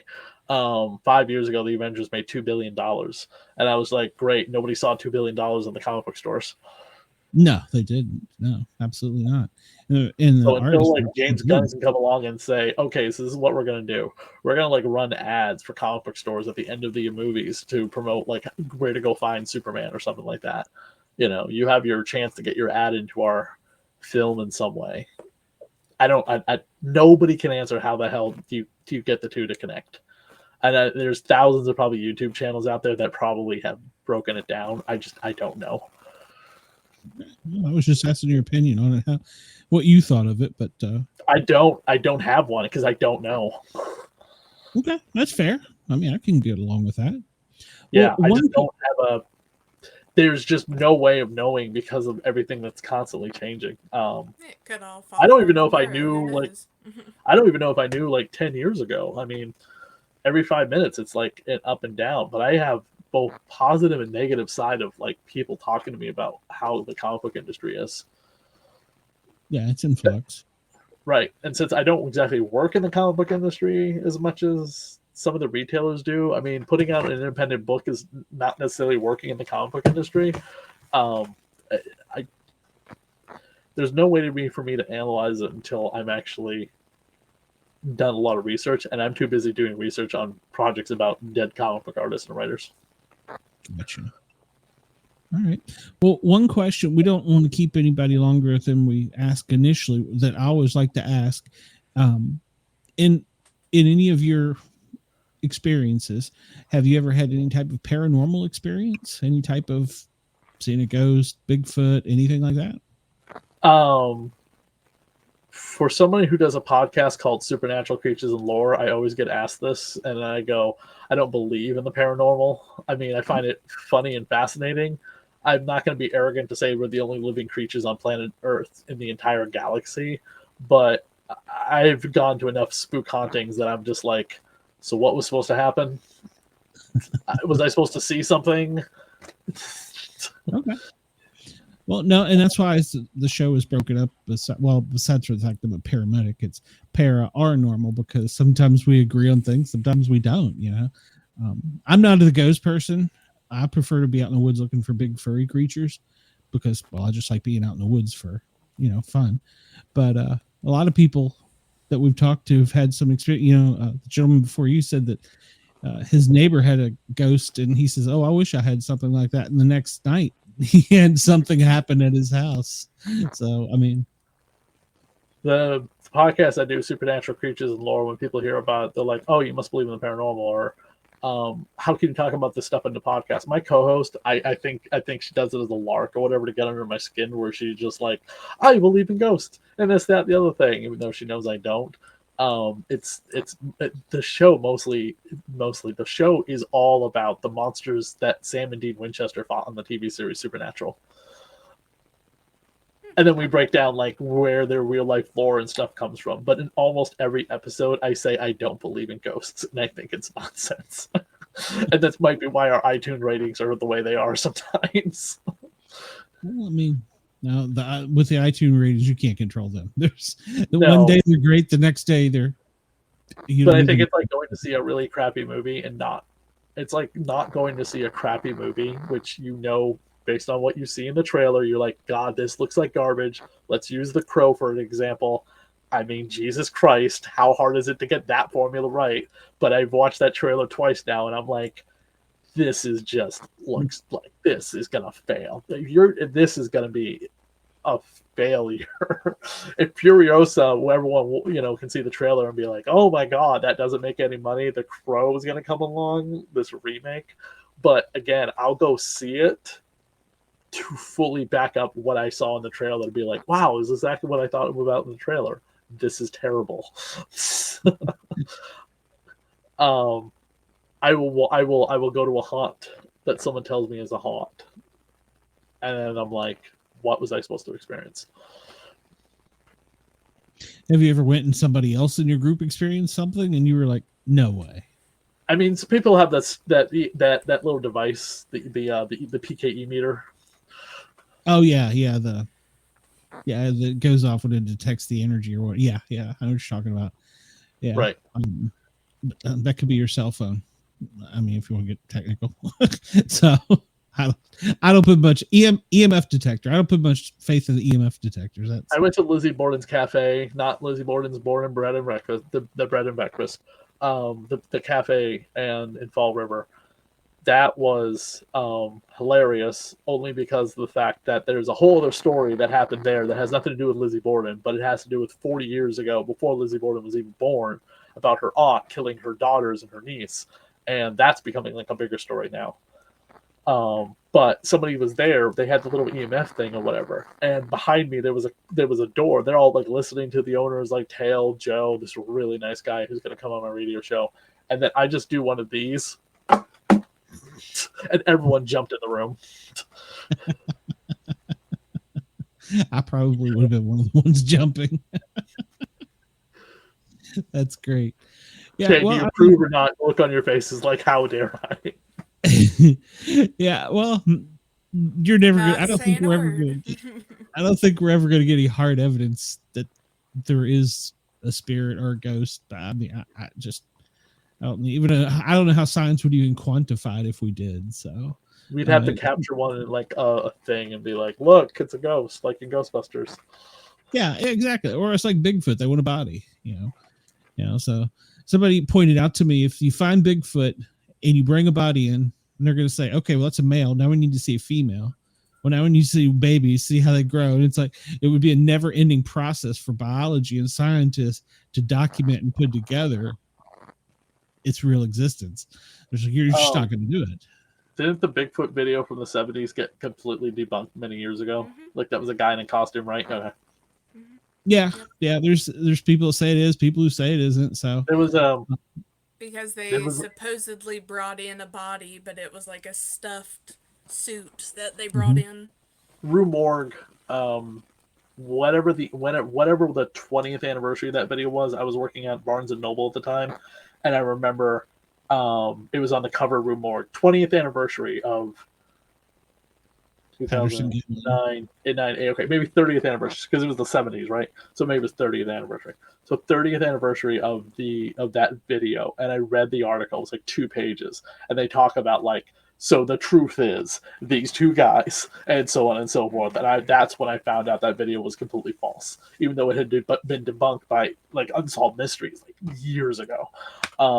I found that article fascinating in again, Rue Morgue, the Canadian horror magazine, which is still being published today, shockingly. It's a very good magazine.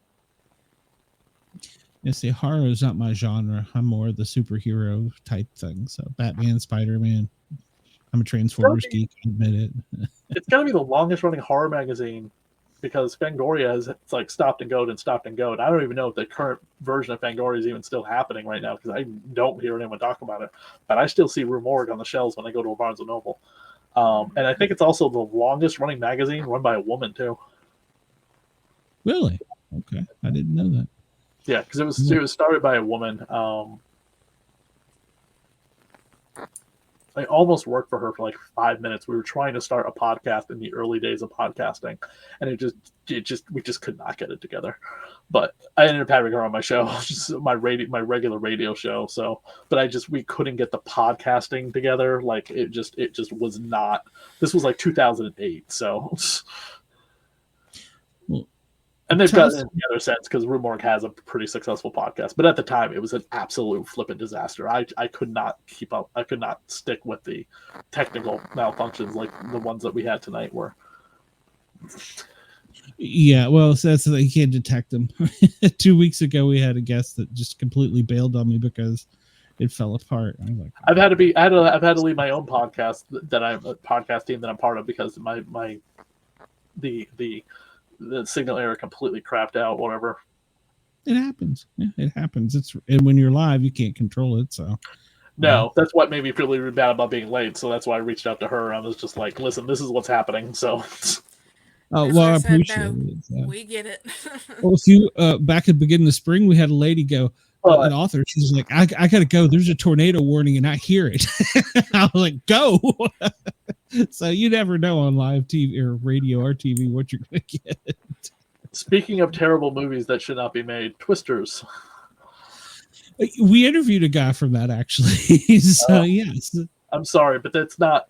I'm not sorry, but there's no Bill Pullman. There's no Bill Paxton. There's no Twisters. Yeah, Bill Paxton. Yeah, they should have made that movie 20. They should have made that movie 20 years ago, like when he was still alive. Okay. Well, now, have you give Top Gun a pass though? No, I saw Top Gun, but Tom Cruise came back for Top Gun 2. Yeah, I agree. Yeah, and he's supposedly coming back for another one.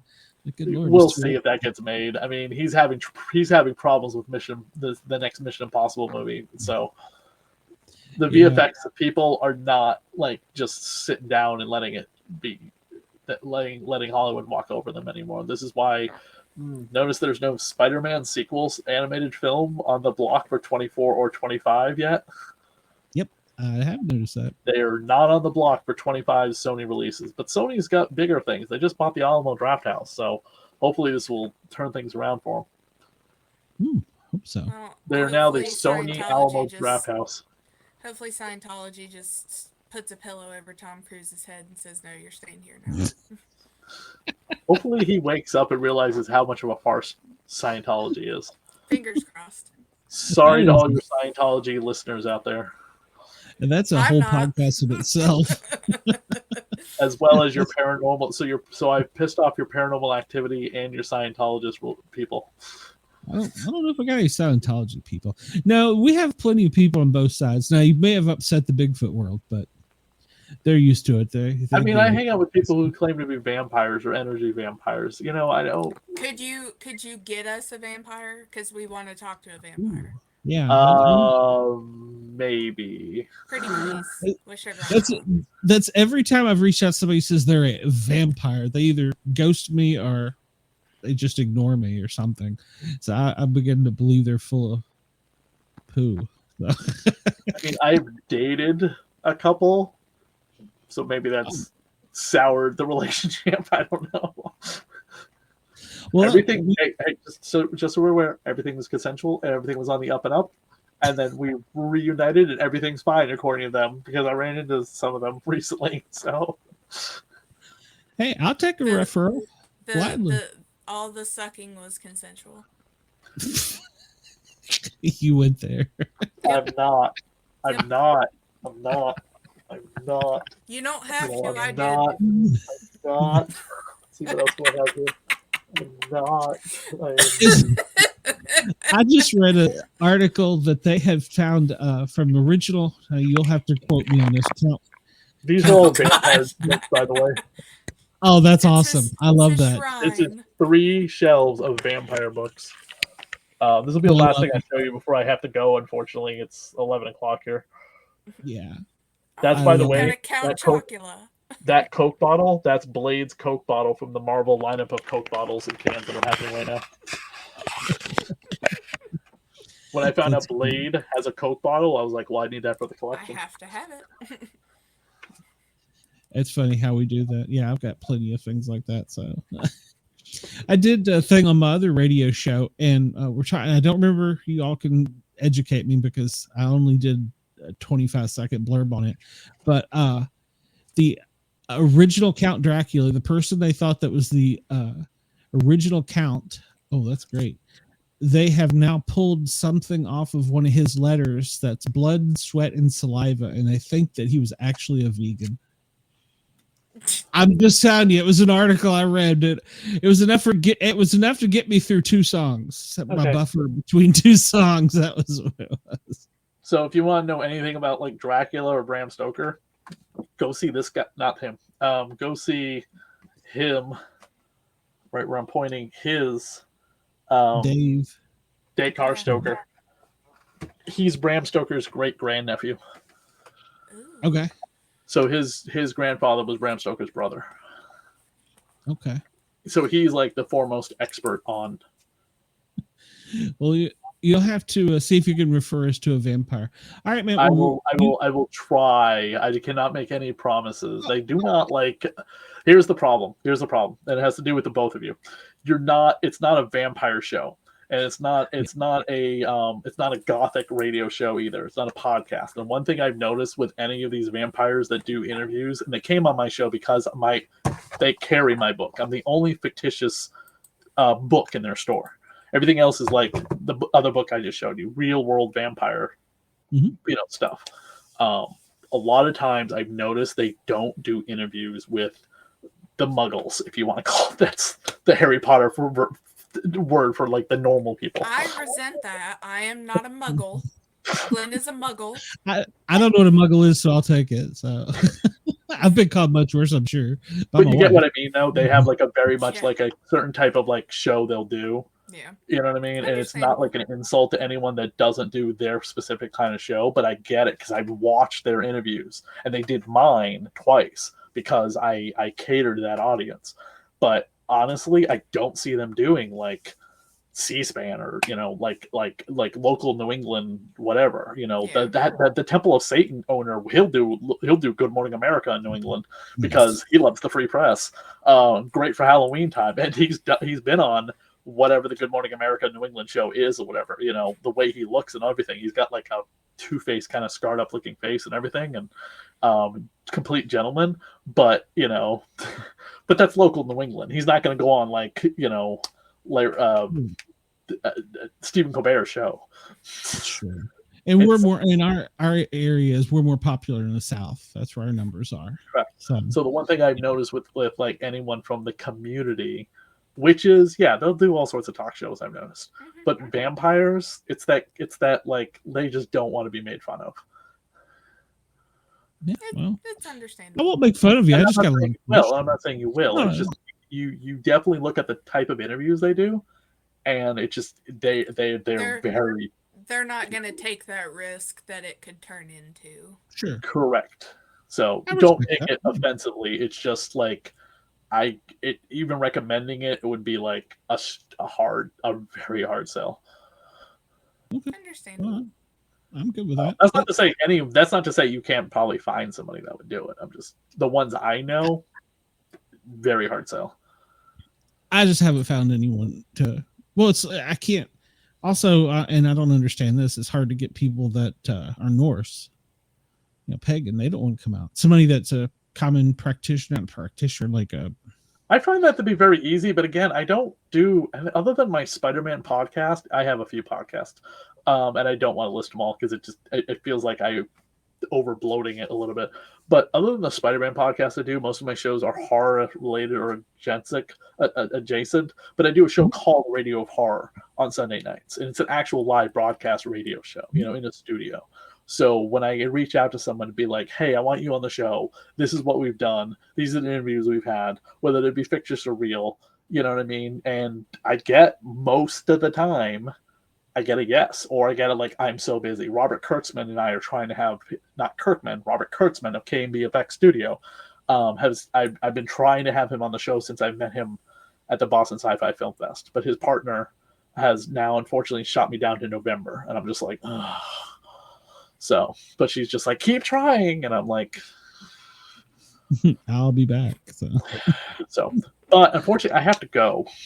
Yes, sir. I know we didn't want to keep you late. So everybody can find you at your Etsy store. And yes, and again, I'm very sorry for being late. It's just the way the storms were and the way my area is. It's if you understand, that was me not putting stuff back the way it's supposed to be, and then of course the shelf collapses. You have upset them. Yes, I have.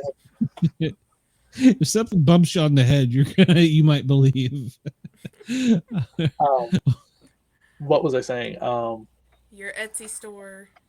Yeah, so my Etsy store is if you look up Vlada a Dracula Tale on Etsy, that's I think the Etsy store. But that's where you'll find most of my books, like almost all my books, comics. The comic book store book, the New England comic book stores, will be published by Bear Manor Media. I recommend everyone go to Bear Manor Media. They only publish non-fiction biography documentary books. You want a book about the making of Jaws 2? Not Jaws, but Jaws 2? They have a book. You want a complete episode guide for the Incredible Hulk TV show? They have that. Or Friday the 13th. Or making of behind the scenes of Christine from the perspective of one of the people that was there every day, but they may not have been like one of the head honchos of the movie. They were just like, second unit producer or something like that. But they are going to be publishing the New England comic book stores because they've also published the New England Horror Filmmakers, which is my first documentary book about independent horror filmmakers in New England. Very roughly done. It was my first experiment in a documentary book, so it only took 12 years to put it together because I kept sitting on it waiting for someone to say yes, I'll publish that. I.e. judge it very harshly. I judge my own books very harshly too because I was an idiot and should have gotten published earlier, but I just kept like, I'm just going to put this over here and then I'll get back to it. Yeah, then you get old. I get it. Well, I'm going to be traveling up in your neck of the woods in probably about 2 months. So I'm going to be trying to find some comic book stores. So I might put you up for some advice. So They are again, they're everywhere here in New England. Massachusetts has so many for such a small we're going state. to. My son moved to Vermont, so we're going to be going to Vermont. Vermont has 4, one of which is owned by a recluse that supposedly owns every copy of every DC comic of the 60s and 50s, 60s, and 70s. Okay, But you need to when go you talk to ask him. them, when you ask them about this collection at the store, they shut you down pretty hard. Go Okay. find out what's going on. I called them twice for an interview for my book, and he's hung. One of the employees has hung on the phone up on me. Oh wow! All right. Yeah. Well, I might. So I'm just Yeah. going to write in the book. There's a rumor in Vermont. There's a woman that blah blah blah blah. I'm not naming a name, and I'm not naming the name of the store, so nobody can sue me for anything. Gotcha. Also, All right. I'm not like publishing anything that's derogatory about anyone. In most of the stores, I've been like, "Hey, read your fucking chapter and get it back to me so I can print it correctly. Otherwise, I'm just going to print what I know about your store." And according to one of the store owners, who is a former lawyer, and now owns a comic book store, he's like, nobody can really sue you for promoting their store. Just an FYI. You might have a fact wrong here or there, but as long as you're not writing anything that's derogatory about them, even then, what are they going to sue? That's a very good point. There's nothing that anybody can sue you for when you're promoting their store, but even if you have a fact about their store or them wrong, as long as they're not basically writing anything that might not be on, let's say, online. Oh, the store manager was a complete and utter butthole to me when I came in. I do mention, like, there are a lot of comments about this store on the internet you should read about. Google reviews. Gotcha. All right, Chris. Well, thank you for your time, and I hope that you get lots of success here in the near future, and I'll keep up with you, hopefully, to get a vampire and maybe give me some guidance when I go up to New England. So that's one of the things that I definitely always love to mention, is that I'm never into this for success. The money is obviously helpful. If I have to print this myself, the money back to with what I printed for it is fantastic. But in terms of like recognition, it's not recognition of like, ooh, fame and fortune and babes and cars. It's no, I just wanted the story to get out there so you have any enjoyment of it. The money is a secondary thing behind it all. Also, recoup my losses is obviously who's stupid enough not to want to recoup their losses. Sure, obviously. So I'm never in it for the success. I'm in it for the success of the story. Okay. All right. Well, Chris, we will talk to you soon. I hope that your night ends up well after the storm. So it's a weird storm. It's more of an electrical storm because it's been off and on rain, but I've seen a flash in the sky here or there. Yeah, I got taken out for a week 2 weeks ago. So yeah. If you're in Texas, then I understand one of the people that's involved in my TV show lost his power for a week in Texas. No, obviously I'm in Atlanta, in the suburb. Oh, Atlanta, that's right. I'm sorry. Yeah, we lost power for 24 hours, but the internet and cable and all that was down for like a week. So a small, they don't call them tornadoes, they're downdrafts. That's what you have books for. Books don't need power. They just need pages and light. I got a whole bookshelf behind me still to read. So yes, I agree. Because I know as soon as my phone was dead, I was like, all right, what do I do? Let's go back. You light a candle and you read a book like your great grandfather did. Yep, exactly. It's funny you say again. that. Thank you for letting me come on despite the technical issues. I appreciate it. You guys have been fantastic. I'll continue monitoring your show, and maybe you guys can come on Radio Horror in the future. Hey, sounds good. I welcome a bit of a prisoner exchange. Mickey likes that sort of thing. Yeah, we all like to trade around people. So yeah, absolutely, I'd love to. So I'm sure Shay will. Have a good night, Chris. Thanks. Both have a great night. Bye. Bye. All right. Well, we hit that right at the 1 hour mark. I was timing us, so very good. Shay, anything coming on in your world or going on that you want to tell us about? You doing any shows or? No, I'll be here. I don't have any other shows this weekend. Well, we do have tomorrow. I did have my calendar here somewhere. One of these 5 buttons. Tomorrow we have great. It's kind of a sports insider. We've got she's started here in Atlanta and now she's moved out to Oregon, and she was a roller girl, so it's into sports, and she's also the project manager for Albatross Funny Books. So I kind of want to talk to her about that too. So we got that, and then Friday we have Triple F. I just drew a total blank. Coming on Fierce team. Female Firefighters. There you go. Fierce Female Firefighter Tina, Lieutenant Tina, is going to be on the show. So that's going to be a good show. So tune in for that. Please go over to our YouTube channel if you're hearing this on Spotify or Apple or wherever, and find us under the Sportcat shows, and give us a thumbs up, a like, a follow, a review, something. Let us know we're on the right path. And of course, you can always, if you're into rock and roll music, you can catch me on the Thin Line Rock Station Tuesdays and Thursdays, noon till 2 and 6 to 11 on Friday nights, doing Flashback Fridays. I'm doing some disco this week. So I had a couple requests. So that goes down. I had, I think, 3 requests. So we got that going on. That show's taking off quite well, and I'm loving it. I'm loving every minute of it. So, well, Shay, I will let you go, and I'm going to go out of here with thanking the Parapost Network for everything they do for us. Yerg's Radio Network, we couldn't get along without you. As the Thin Line Rock Station, we appreciate you. And we've got this great little video I'd like for you to watch. If I can figure out the button. Why is it? I had problems with the button.